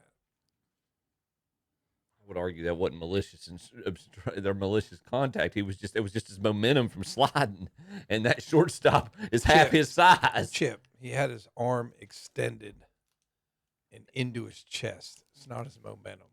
He hit him.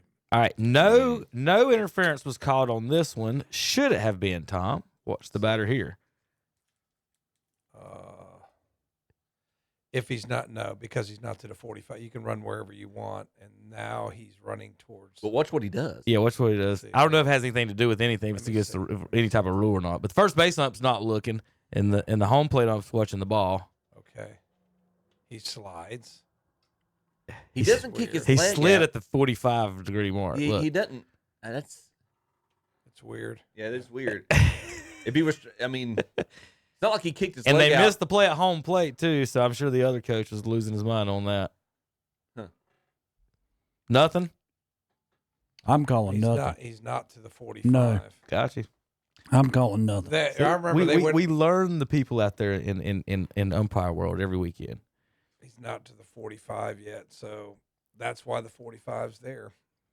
Now, like if he runs into that first baseman, you got to make a judgment. Yeah, then there's a difference. Now I got one for you. This poor kid.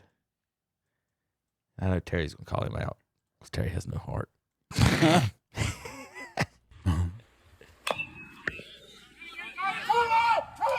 He's in foul territory. That's a bad call. He's in foul territory. But I like the way he sold the call.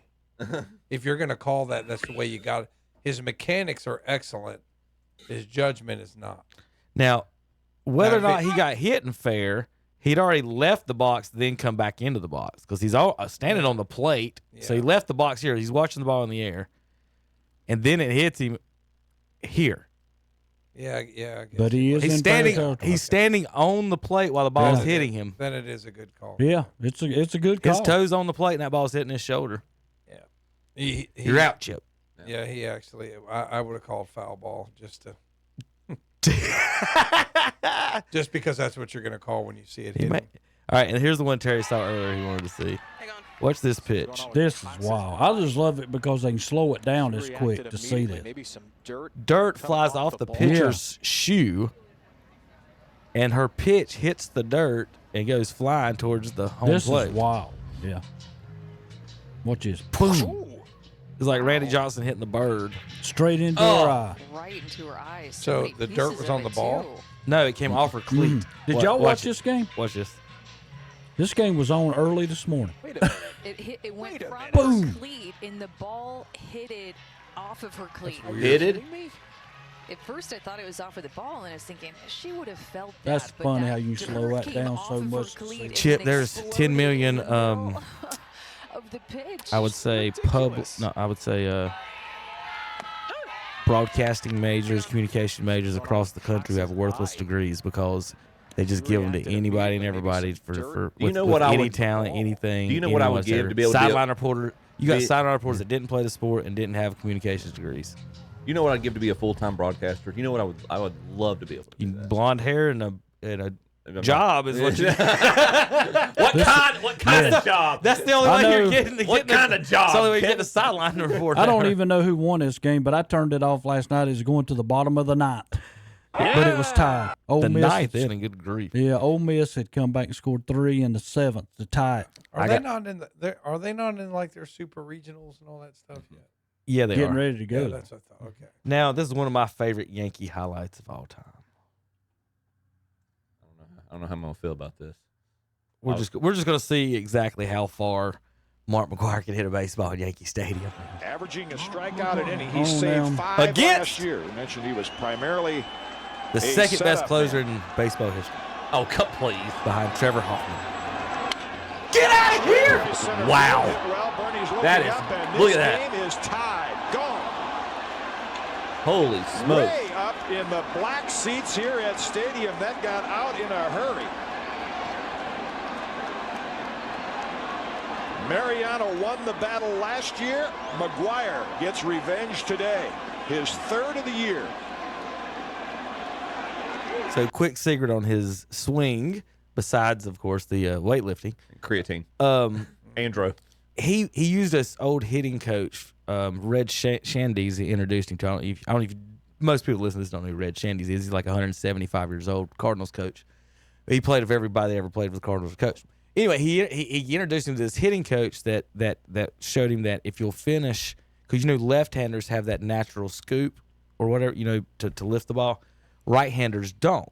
And he was showing right-handers if you'll finish with one-handed, you'll get an extra. It'll allow your wrist to roll over and you'll get a little bit more scoop. So you'll watch McGwire. It changed a little bit. He dropped his hands a little bit from his A's days. He dropped a little bit and then he just rolled his hands through. And if you practice that, you can feel your hands rolling through and lifting up. So if the people want to lift, and then Pujols, he taught Pujols that about year 5 or 6. Pujols didn't. It was flat.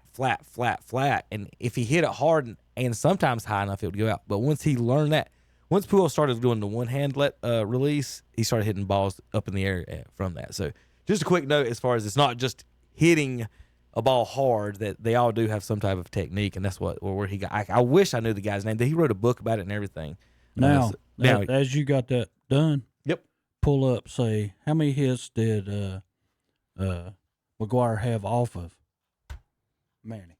That's the only one that matters. That's what I thought. It's probably like 1 or 2, maybe 3 out of 30. Well, he hit that one. Okay, there you go. I don't know what else he hit. But 23 times he struck Tom. out. Well, I'll tell you what. If you strike me out 7 out of 10 times, I get 1 home run and 2 singles. I'm a Hall of Famer. Yeah, it's a 300 batting average. Right? Mm-hmm. I might be the best player of all time. True. That's why I tell my kids when I'm like, guys, if you strike out 7 times, the next 7 times and get 3 hits, you'll still be a Hall of Famer. They don't get that at all. And let's do the math. So multiply that over a season. So that's usually. Oh gosh, how many home runs would that be in the season? You did a home run every 10 at bats. Golly. McGwire was a career 11 for 19 off Rivera. Good. That's pretty good. Yeah. He's still the greatest closer of all time. That's pretty good. Still the greatest closer of all time. He did hit a home run against Rivera in the 98 World Series. Does that make sense? Say that again. 98? Well, that ain't right. That can't be. We didn't play the Yankees. That was. What is Google talking about? That's the Padres or Padres or. Yeah, Google's wrong on that one. Didn't the Yankees win in 98? Texas. They did. They did. That's what I thought. Let's see. I'm looking. Maybe it was the ALC. Maybe that was Oakland. That was the ALCS. Ain't that where Derek Jeter tossed one out at home plate? That had to be an ALCS, not obviously. McGwire wasn't with him at that point. McGwire was already with the Cardinals at that point. That was a fun little thing right there. All right. Let's see. Any more? All right, we'll go over to actual baseball. Third of the way season's over. I'm going to go see the Braves and Red Sox tomorrow and report on that garbage. Red Sox 28-31, Braves 26-30. They can't get over 500. No. Well, they got a new hitter now, Terry. And then, of course, the Braves Twitter has went crazy and said that, we'll see what you guys say. Acuna is the most talented Brave of all time. Oh, no way. No way. He is hitting, though. I will give him all the credit in the world for coming back. He's hitting. I wish we would. I understand what people are saying. I would say this: defensive wise and power wise, he may have the most talent. But we always do this in today's thing and say, well, that means he's as good as Michael Jordan. No. Results matter. Results matter. Career matters. You have to do it for over longevity. The whole Mike Trout thing was there. He's going to finish with like 350 home runs or barely 400 home runs. And we're going to talk putting a crown on him. Randy Moss versus Jerry Rice. Correct. It's Randy Moss versus Jerry Rice. That's the same argument. And and Acuna's a phenomenal athlete, and I'm not taking that away from him. His career is nowhere close to Hank Aaron right now. Right. That's and everybody's also forgetting a Lawrence Jones. Right. It's not not Dale Murphy. He's not Dale Murphy. Lawrence is a pretty good baseball player. But a power hitting shortstop, you got me sold on talent. Yeah. You might be able to argue that argument. Again, I'll say every day, every shortstop can play every position outfield on that baseball field, and nobody else can play shortstop but those shortstops. So if you get power with him, like Trey Turner from Philly. What do you mean? He's got power. Right, he can hit it out. Right. The A-Rods of the world. If you get that, it's obviously no good. more. Like when Soriano 40 homers at second base. Yeah, it's just silly. In the West, we have Dodgers, Padres, and Giants over 500. The Central, Cubs and Cardinals. They'll play each other, I think, next week. Phillies and Mets in the East. So we've got 7 teams over 500 in the National League.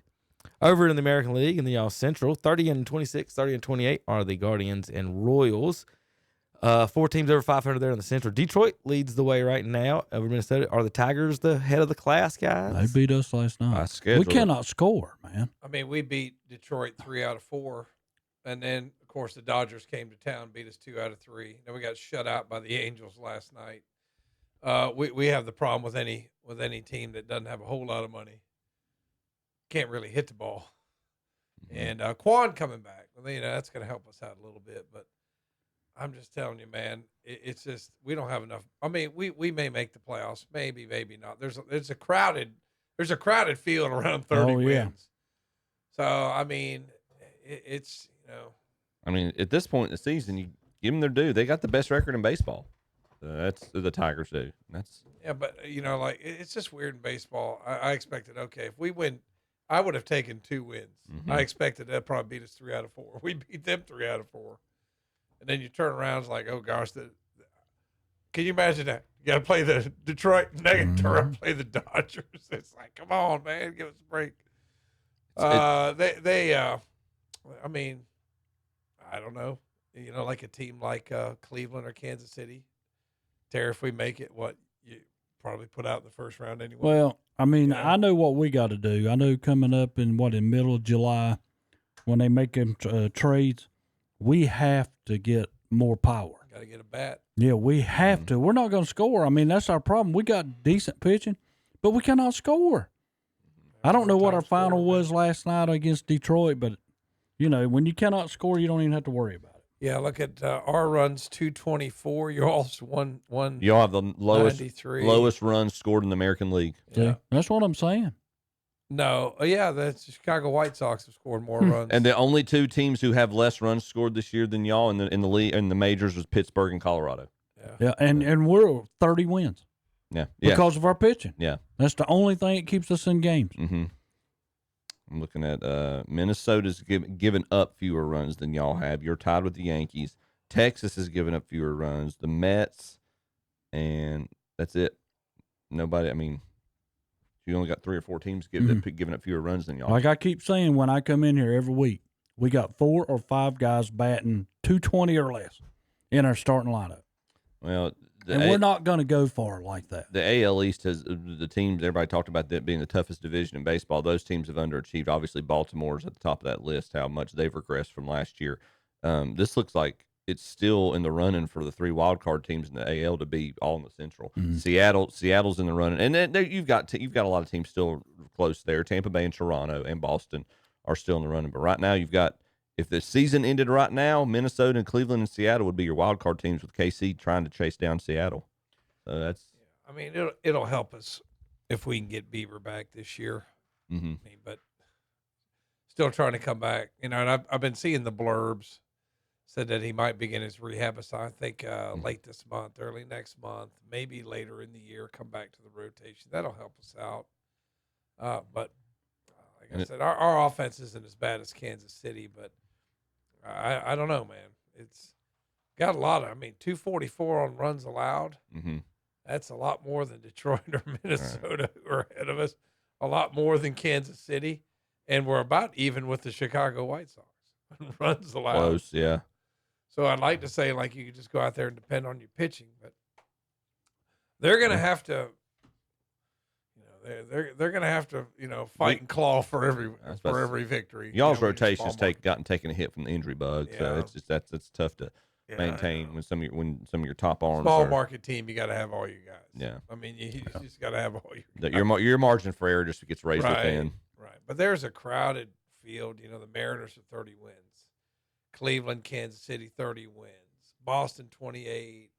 Toronto, 29. Tampa Bay, 29.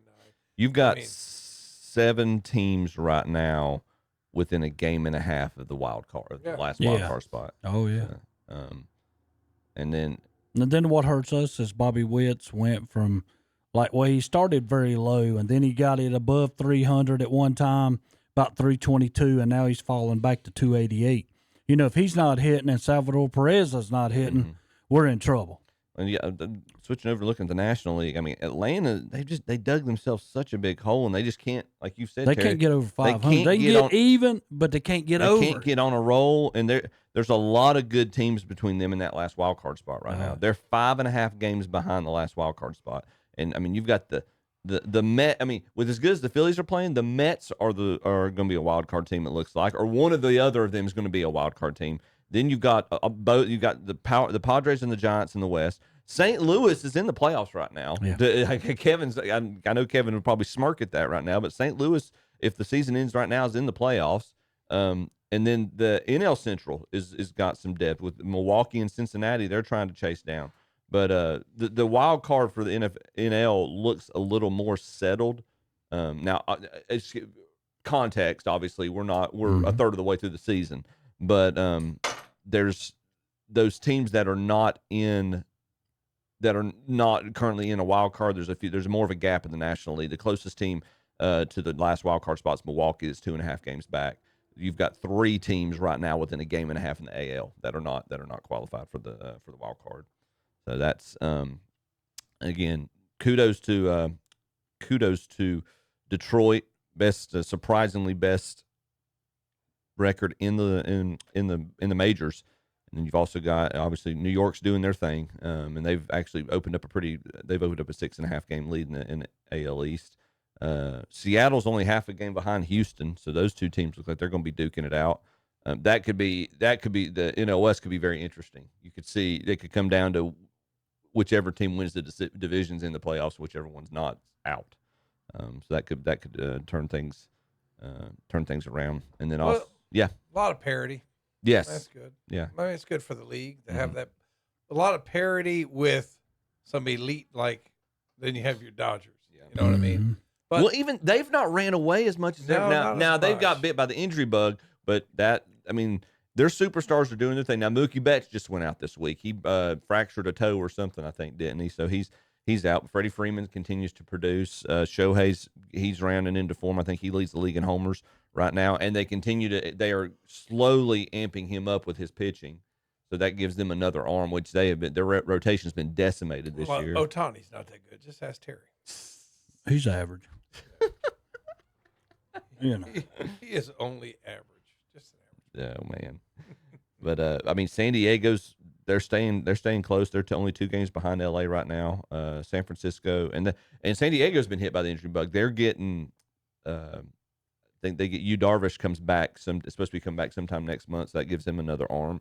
Michael King, the guy they got from the trade from the Yankees last offseason for Soto, he's producing very well. Cease is pitching decently for San Diego. San Francisco's only 3 games behind LA, so the NL West is a little bit closer than I thought it was going to be. We all kind of assumed that the Dodgers were just going to run away with it, but they San Diego and San Francisco are hanging tough. And then you've got the Cubs leading the Central. And Kevin's Cardinals only 3 games back of leading the NL Central right now. That's pretty interesting. Pretty interesting to see. I would be curious about his perspective on that. His thoughts on that. It doesn't matter. He'd have something negative to say about it. He's just ask him anything about the Hornets or the Cardinals. Right. Yeah, that's right. Looking at anybody that y'all have thought of in terms of looking at if the season were to end right now, awards for individuals. I think everybody seems to think the consensus for AL MVP would be Judge.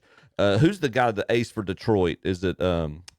Oh gosh. If you hadn't asked me, I could have told you. I'm trying to. What's Skubal? Derek Skubal. Apparently, he's pitching. What did he? He pitched a Maddox last week. I think it was his first career shutout, complete game shutout. 12 or 13 strikeouts, only 97 pitches thrown. So that to me is something, obviously Maddox complete game shutout with less than 100 pitches. That's what it's known as. But I don't know if Maddox ever did that with 13 strikeouts.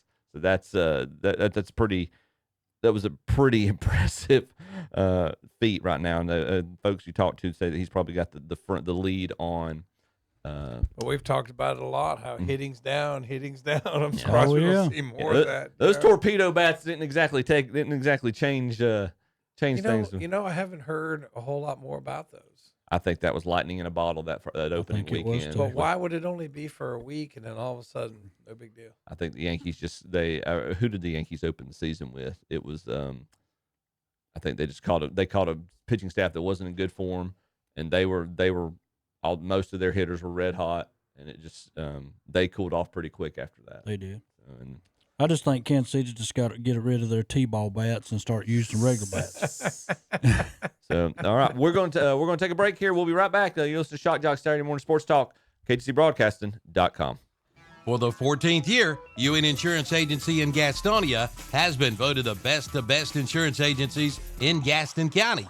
UN Insurance Agency is an independent insurance agency finding you the best possible coverage at the lowest possible price.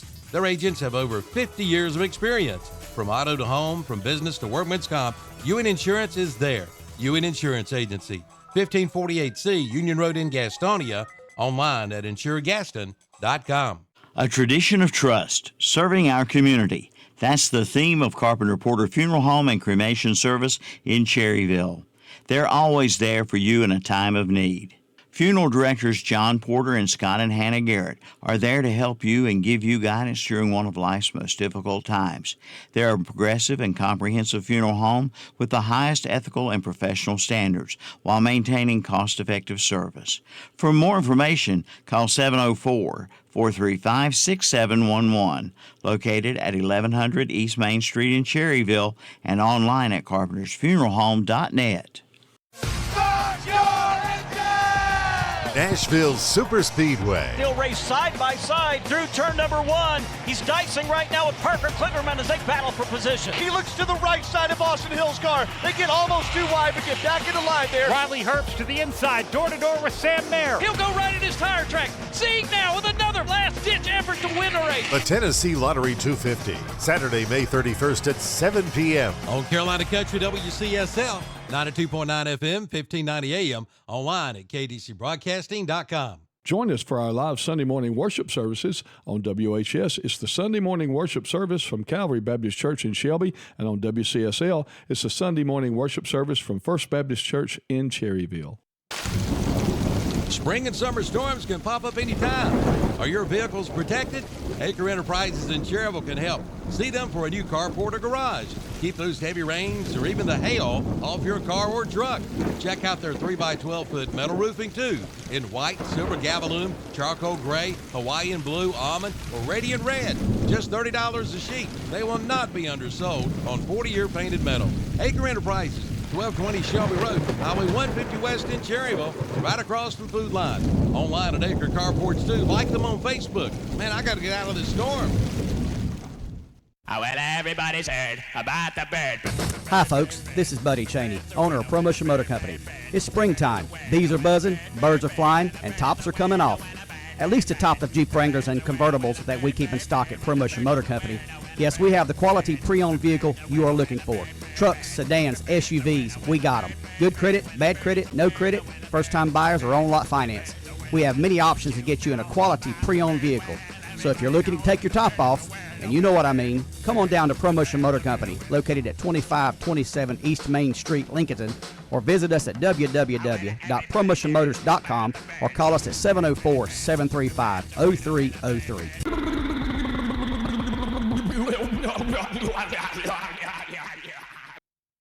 And we're back on Saturday Morning Result with Kevin in the Game. I'm catching you while you coughing. I got you choked up, didn't I, JP? You're not used to see me over here. Yeah. Had to switch over Kevin's seat real quick. All right, thank you, JP. NBA playoffs. Checking with everybody. How's everybody's bracket looking? Mine and Tom's is good. We still pull for the same team. Yeah. Yeah. Yeah. Well, I tell you, OKC took care of Minnesota a little easier they than did. I thought, 4-1. And It's got the funny. other- Did you see the blog by Magic? Remember when I read what he said about talking about Edwards? He said, well, he's never won nothing in college and never won nothing in the NBA. Mm-hmm. Yeah. And he comes out and said, told you so. Wow. Yeah. Yeah, don't run your mouth till you're wearing a ring. That's it, because he kept saying everybody back in the old days wasn't skilled but Michael.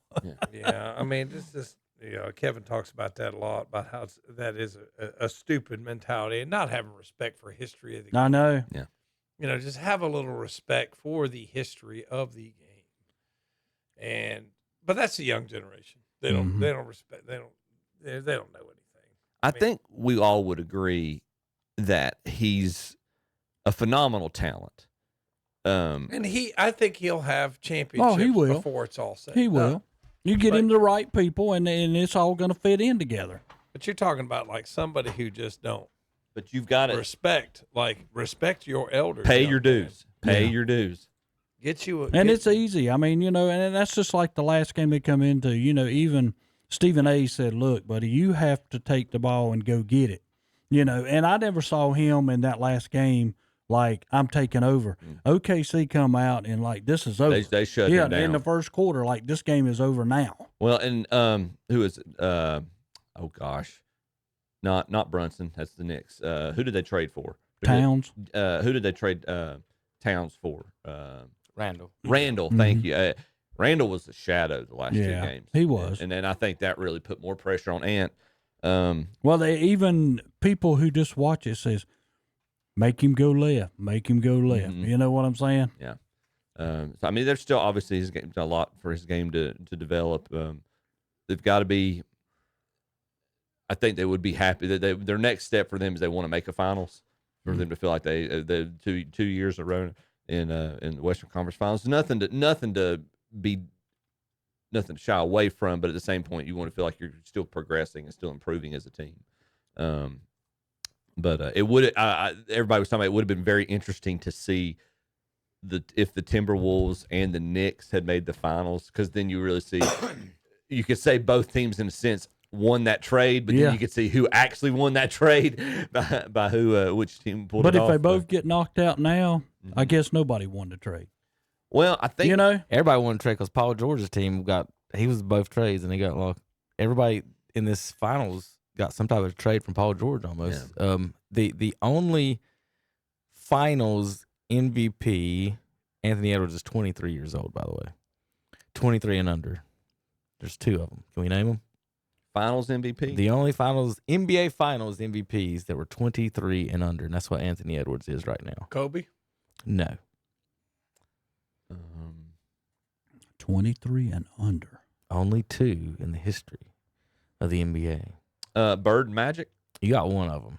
Magic Johnson won 2 under the age of 23 at 20 and 22 years old. Don't forget, he also had some pretty good players on his team. Mm-hmm. That other player on his team was the answer to the other end of it. Kareem? Kareem was the other one in 1971 at the age of 23 years old. So Magic and Kareem were the only players in NBA history to win an NBA Finals MVP 23 and under. So Jordan didn't win his till he was 27. Right. I think LeBron's was 26 or 27 when he won his first one. That's usually about the 25 to 35 is your prime man basketball winning championship leading a team age. That's your window. Right. Other than that, I mean that's it. You got a 10-year window. Dennis Johnson and Bill Walton were at 24 for the Supersonics and the Trailblazers. Something going up in the Great Northwest. Joe Dumars and Cedric Maxwell at 25. Big game, James Worthy, Gaston is on. The 1988 NBA Finals MVP was 26 years old. So Michael, his first championship at 27, 1, 2, 3, 4, 5, 6, 7 players only younger than him ever won a Finals MVP. 3 of them there with the Lakers. So you got to take these things with a grain of salt. We could close our eyes in 4 more years, and Anthony Edwards just started his first of 6 championships. Right. Yeah, easily. Right. Oh, yeah. That's what we Whether it happens or not, you don't know. But, like, these guys, these young ages, they're good. Him and Luka, guys, are the young guys in the league. I think that's where all the biggest thing come from when he said what he said for Magic to come by and say, man, I won 2, by the time I was your age. They don't get any history. I mean, at least, you know what's bad? That the basketball players and the football players don't get much schooling, according to the universities, obviously, anymore, or if they ever did. But then they get to the NBA, and they've never watched a game before anything that says 1900s on it, they don't know anything about. Yeah. And so, like the NBA started with Kobe. And then we stick microphones in front of them, like, say something philosophic, young 20-year-old basketball player. Say something eloquent. Like you something expect eloquent. Anthony Edwards to really say something at this point in his career. He didn't get taught by Dean Smith. He didn't spend 3 years being taught by him, not just about basketball, but life. So it's different with these guys. Bird was 27. That you were asking. Moses Malone. And think about it. When Edwards was in college, he was at Georgia, and his only year there, they went 16-16. The sidebar, you might talk about these teams winning. Can you name a Georgia player on his team? That's what I'm saying. Yeah. He was the leading scorer off of this team, and he is, a freshman. You're talking about the guys the age. Winning young is difficult. Mm-hmm. We're thinking about Jordan Spieth when he won the Masters his second attempt. So the next year, he tells a story about he was getting ready. He went back to Augusta. He was driving his rental car and whatever, getting ready to turn on a Magnolia Lane, and he gets swooped by this other car, like honks at him, gets ready to turn by, and the passenger window rolls down. It's Nick Faldo, and he's like, 3 beats 1, and Jordan rolls the window back down. And he says, I haven't played in 3 yet. Funny, random. Well, we'll do. I'll tell you golf later. We'll go back. We'll come back to basketball. Here's your Grant Hill talking about his experience trying to play Michael for the Wizards. Playing in Orlando is his last year. I'm blocking his shot. Like, I'm locking him up. Like, I'm having my way against him defensively. Now, granted, he's 40 years old, but I'm feeling good about myself. So, fast forward a month later, we're in D.C. My ankle, we go to a doctor in Baltimore, and basically he tells me I'm done. It's not healed, it's broken, I have to have surgery. But I wanted to play against Jordan one last time. My ego, I'm thinking, I had him the last game. I don't need this left ankle. Just give me some. I only need Motrin. one ankle. Give me a bunch of Motrin. I'm gonna go out here. And so we're playing the Wizards, and when I tell you, he torched me in that first quarter. Like, literally, he gave me 20 points in the first quarter on the same play. Like, he just ran the same play every time and did this, and I could not guard him. And so, literally, I checked out of the game at the end of the first quarter, and I didn't even go to the bed. I just walked back to the locker room. Like, I was done. Like, literally had surgery, like, a couple days later. But it was like I wanted to guard Jordan one last time, and you're right. I shouldn't have. I should have just let that go. Did he know you were a wounded animal? He probably did because he went at me every. And he didn't the care. Same move. Like it wasn't. He didn't do anything different. It was the same move, and I had nothing for him. Jordan probably had your X-rays in the locker room. He probably did. He probably knew exactly. I'm surprised he didn't send somebody for me to come back out. Tell you, hey, stop an elbow jumper. That's funny. That is funny. All it is just an elbow jumper, isn't it? That's all it is. Just nice and easy. Play a little defense. He's just going to shoot it right there at the elbow. That's all it is. He's a plumber. Quick release. One thing about him, you just go back and look at it. You talk about winning NBA Finals and who was the leading scorer in the NBA, and they ended up winning the championship. You know, Michael did it every year that he was there. And there's only two other guys who was ever like that, and that was Shaquille O'Neal and Kareem.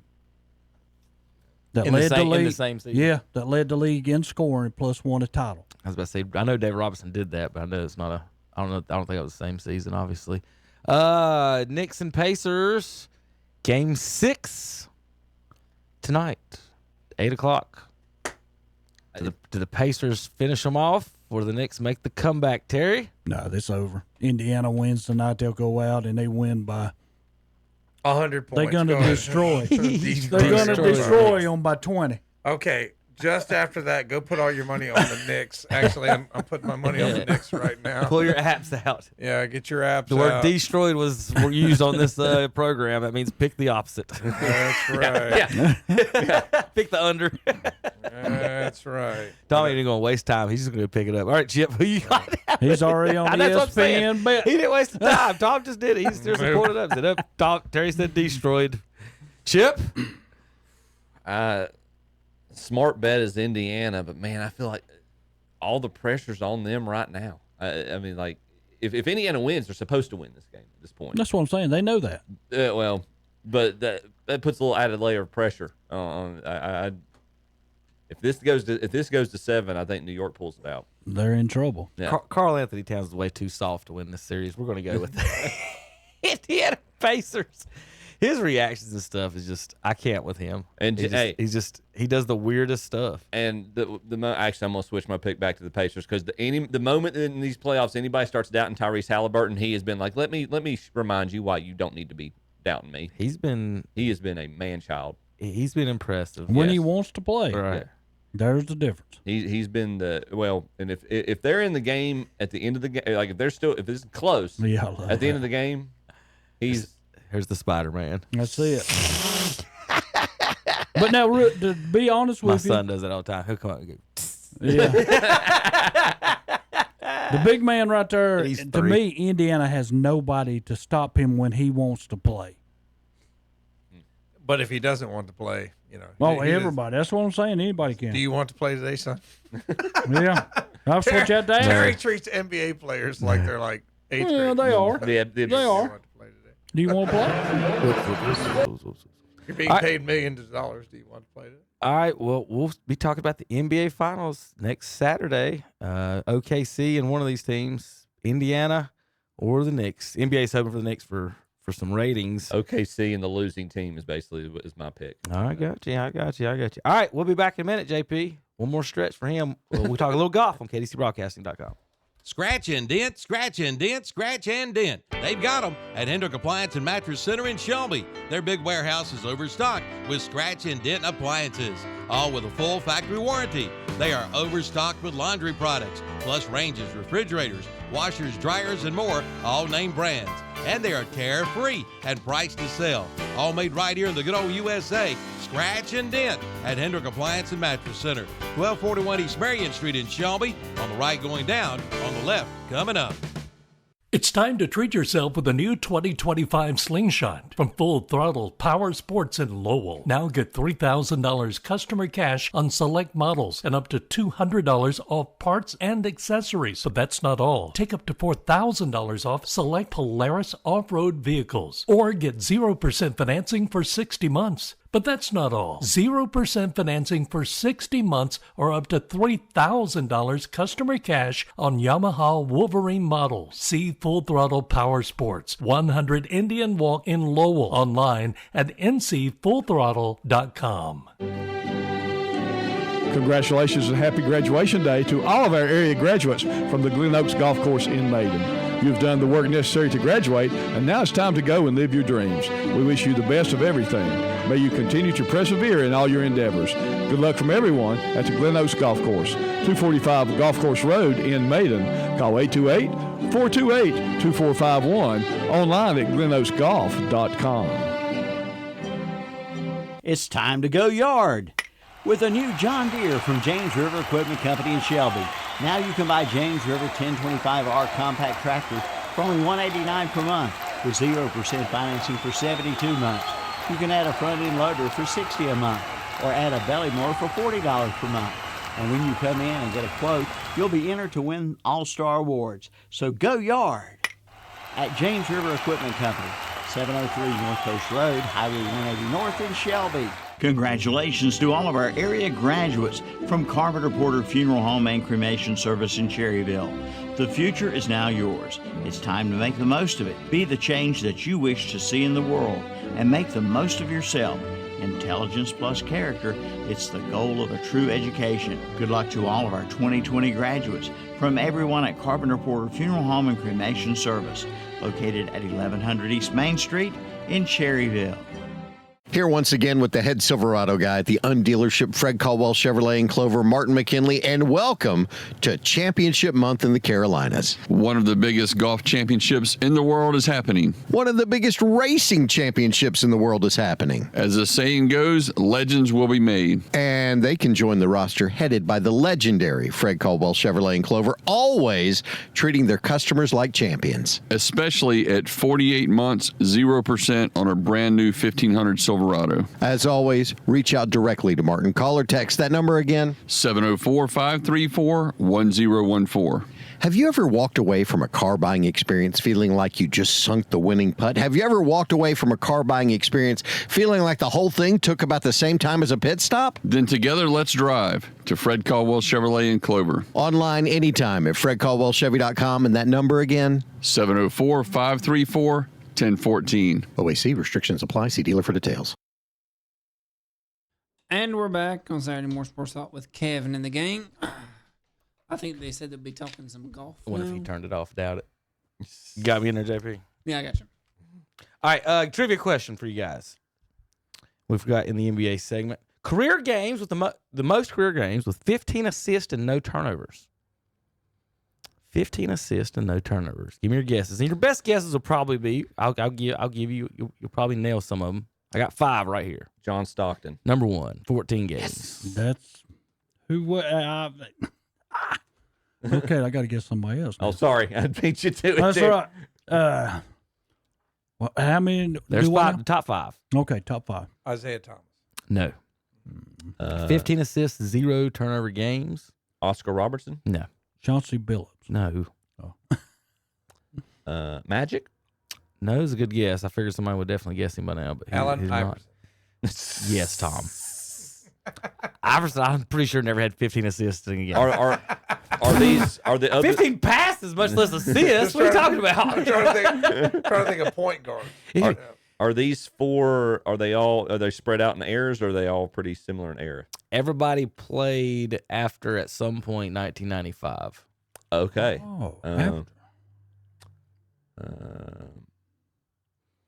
Chris Paul. Oh. Yes, he's number 2. Okay. Another active is number 3. That's what this list is about. Westbrook. So Paul is number 2 at 13 games. Tyrese Halliburton is 3rd. Really? Well, he did something this 11 week. times. Paul at 13 and Stockton 14. He's done it in his 5th year. They're at 20 and 19 years. I think I saw something this week. His triple double or whatever. He is the first person to have a triple double with 30 points and over like 10 assists and no turnovers in a playoff game. That's it. First the person. rest of the list, Steve Nash. Oh, yeah. And he's tied with the great Muggsy. There you go. Hits the list of the only 5 players in NBA history with 7 games or more of 15 assists and 0 turnovers. That's cool. So Muggsy hits that list. That's why I want to bring that one up. All right, little golf action for you. I did want to talk a little, left a little bit off for last week about what we want to talk about as far as the PGA. Yeah. Over. I did have some pictures I wanted to show and talk few other things that we may have missed the other day. So we're going to go here. So Actually, I'm going to share you a trivia while you're pulling those up real quick. The Nick Faldo thing I mentioned to you beforehand. Mm-hmm. So Masters trivia. Nick Faldo played in 23 Masters, participated in 23 Masters. He only finished in the top 10 3 times. All three times he won. He won them all. Never finished in the top 10. And if he finished top 10, he won. 3 wins. You know, what is it? Lexi Thompson's in her like 18th U.S. Open, and she's 30 years old. Right? Yeah. Yeah. She started playing. Did you hear that one, Tom? Started playing when she was Lexi 7. Thompson is in her 18th Women's U.S. Open, and she's 30. Wow. Yeah. Best stat of all time. Here's Austin. Girls mature faster. This is Austin. This is the lake here at what's the name of that stupid lake? Quail Hollow. So you're looking at 17 there over his shoulder. That is 15 over the right shoulder going the other way. 16 is his head.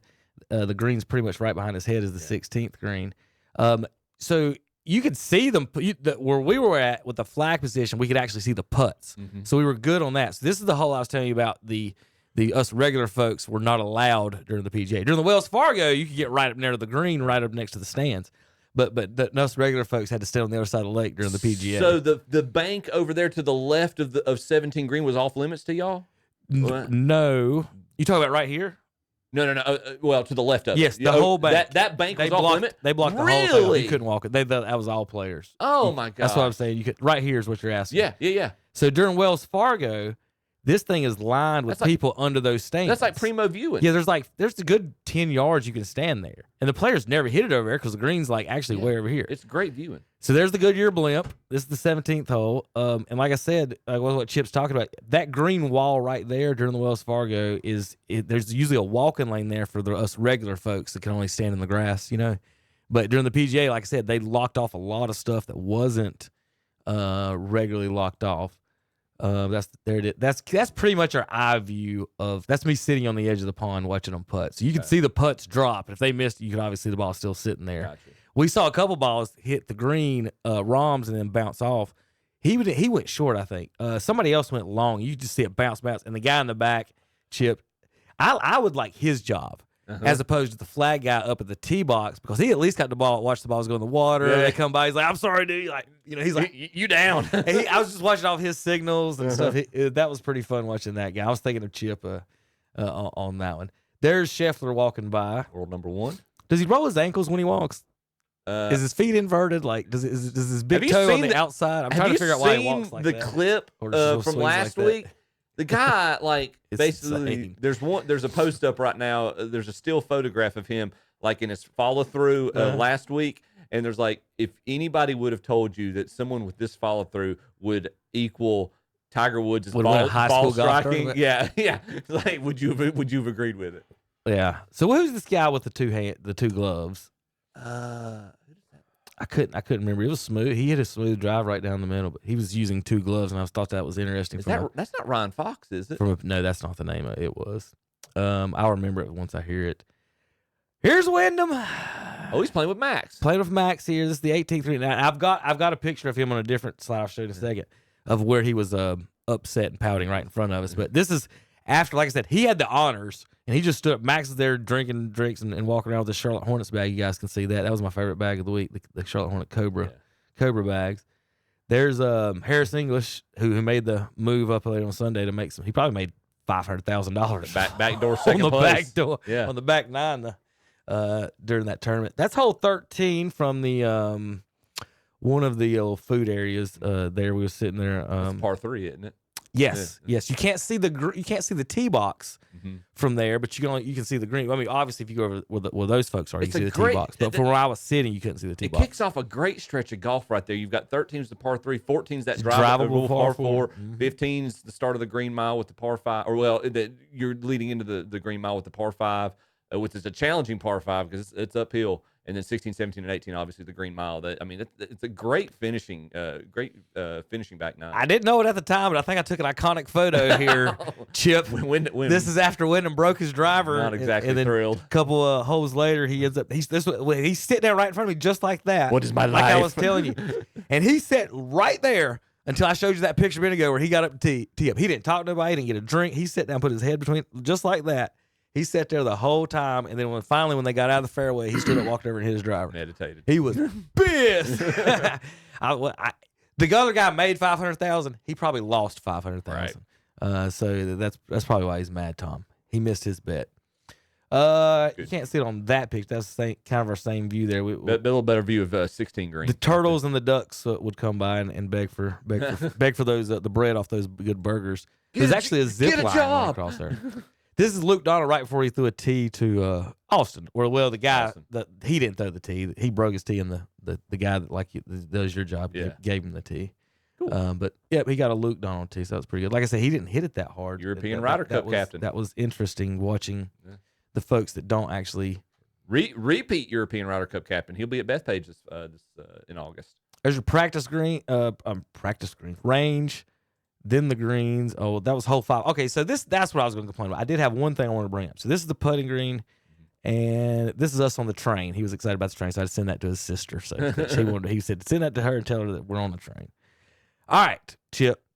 My golf pet peeve. Okay. This is the Rory McIlroy group. Yeah. Okay. The Scheffler group is kind of the same. Rory's nowhere in contention or anything. Right. My problem is when I see all these people over on 5 watching Rory, me and Austin go the other way. We go over at 18. 7, 8 rows deep are empty chairs, and you can't access them, and nobody at the greens. Now, if you want to leave your chair folded up in an area, and I'm walking the course, you should be allowed to do that. Leave it. They should have a little area like you do strollers at Disneyland. I'm tell the people at the Masters. Here's my mention. Hey, the Masters. Have you heard the unwritten rule? Is there no seats? No, you got to better be sitting in it. If you take your chair, you sit it down. Nobody touches it. If somebody else wants to sit in it, they sit in it. As long as nobody's in it. As long as nobody's in it, they can sit in it. If somebody comes up like, hey, that's my seat. It's common courtesy. To be honest, that should be how it is. Like, I'm serious. Yeah. There's probably it's not hard. Around 18 guys, hundreds of empty chairs. Yep. And they're walking the course, following Rory and stuff. So not only do you get to do what you want to do, I can't watch 18 now with the people that you don't want to watch. And when the good guys get here at the end, you still get a number 1 seat. And we paid the exact same thing. Yeah. If they want a special seat, they've got them surrounded. You can buy them. I showed you the towers, but to allow people to sit in those seats near the greens, this needs to be a PGA. Whoever's in charge of golf, you should not allow people to sit empty seats around the greens and then let them walk the course. 5-minute rule, whatever it is, like you said with the Masters. But I thought that was the most egregious thing I saw. So they wouldn't even let you go into those seats? I didn't know or try. Okay. It was just everybody's random Dick's Sporting Goods seats. You know what I mean? Right. If you ever go to if y'all ever end up back at Augusta and you see them laid out, you can just sit. It's just the common courtesy. It's understood amongst the patrons. Maybe it is. And maybe it wasn't the PGA, and I didn't know that. Well, I didn't know that period. But to me, that's what at the other greens, the people were sitting in them. Yeah. But not at the 18th. They wouldn't put them at the 18th and then walked around. I'm like, come on, man. So when I cut back, like I said, we didn't even watch the 18th because Scheffler, you can see him coming up 14, 15, 16. We're on the backside of 17. By the time we even get to 18, we couldn't even see the putter green anyway. So we just walked on through and listened and watched. He was winning by how many strokes, so it didn't matter. But that was the deal. My biggest pet peeve is allowing people to leave seats near the greens. Or at least advertise. Or I still don't even think they should be allowed more often. If it's open, or if you're gonna lay it down, it's got to be open to the community. Have a section over next to that tower. Yeah. To lay your seats down like Disney World. Yeah. And when you come back, you can set it. I understand you're not going to the bathroom and getting a burger and coming back and sit down. You're going to walk the course. Yeah. Like that's what it was. So that was my biggest pet peeve. But other than that, a good time. I probably you got to have money to go do that again. But they won't be back there again. But Wells Fargo, I would advise that for people going out. It is a good time. I'll say that. Kids are usually free too on all those. Yep. All right, Chip, any other news and notes on this week's tournaments or anything? They are this week. They are. Oh gracious! I just had. Oh, they're at Joxx tournament. That's the Memorial. Muirfield Village is usually a very good test leading up to the U.S. Open. Are you upset Roy didn't call Jack? Is he starting that? Is he? I'm surprised. Something's going on. I don't know what. I don't know what's. It could be something I don't know. I worry something like somebody's a health issue with his family or something. I hope everything's okay. Jack was very, very. I mean, I'll repeat everything Jack said. I'm a Rory fan. I like him a lot, and I was a little surprised, but I'm sure he's got his reasonings, and I'm sure he's got a lot going on right now. I'm sure his world, as crazy as his world was prior to the Masters, I'm sure it's just been doubled since then. A lot of people are speculating he's mad at PGA folks for basically making him do all the comments about the LIV stuff, for him being involved in that, making him the face of that, and then now they're like trying to do deals with him and do something back. I think that's the rumor. So I was just wondering if you'd heard anything solid or anything. I've not seen anything, and part of it, I think he was hoping. He has historically been so good at Quail Hollow. I think he was hoping, and he's generally, when he gets hot at majors, like he's won.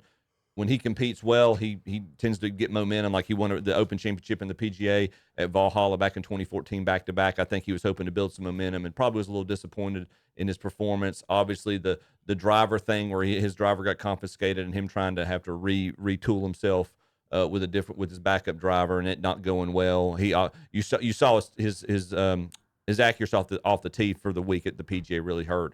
So I don't know if that's going on. Something, and he might just be trying to just put blinders on and just try to retool again, get used to this new driver ahead of the U.S. Open. They're playing at Oakmont. The Joxx course is usually a great test for the U.S. Open. He's got to get used to hitting a regulation driver, maybe. But I want to do one more shout out as well. I think, and I showed you in the pictures when Lindsay and I went to the practice round. Nicest guy. My wife even said, she's like, the only person I've seen get more excited ever about seeing you is our kids. Was Will Zalatoris, came over and met Lindsay and spoke to us for a few minutes. Will actually had another back surgery earlier this week. He announced he'll be out until the fall. He had a couple more bulging discs in his back. So I wish Will, his caddy Joel Stock, I wish him the best. I hope Will get a swift recovery, man. You've got one of the best swings in golf. Get healthy. We want to see you back out there. All right, we'll leave you with this shot from the LPGA Tour. You ever seen this? Wow. Her day. How about off the Good pin? indication here, Paige, of just the undulations throughout this golf. Golly, look at In so that. many ways, it's difficult to capture just how much the players are dealing with Up the slope. That Come on is back. Actually, a fortunate kick off the flagstick. Big come on back down. Get home. That ball would have been 40 yards off the back of the green. Way to start the day for Gavin. That's great. That's great. Oh, I thought I was going to go in. She called that shot. I was going to go in. That's amazing. She called that shot. I guess if you're good enough to hit the pin, you're good enough to get that roll. This has turned into a So that was the Rory roll at the Masters. Two years ago, when I went and played Augusta, I'm on 14. I'm about 75 or about 50 yards out, and I scull a wedge, and I centered the pin, and it ricocheted right back at me. Like, it is like a backboard, and it came like right back to where I was. I was like, The pins are too strong. This is not what I wanted, but it was still pretty cool to see. It's not a regulation pin. Right. All right, we'll be back next Saturday, KDCBroadcasting.com.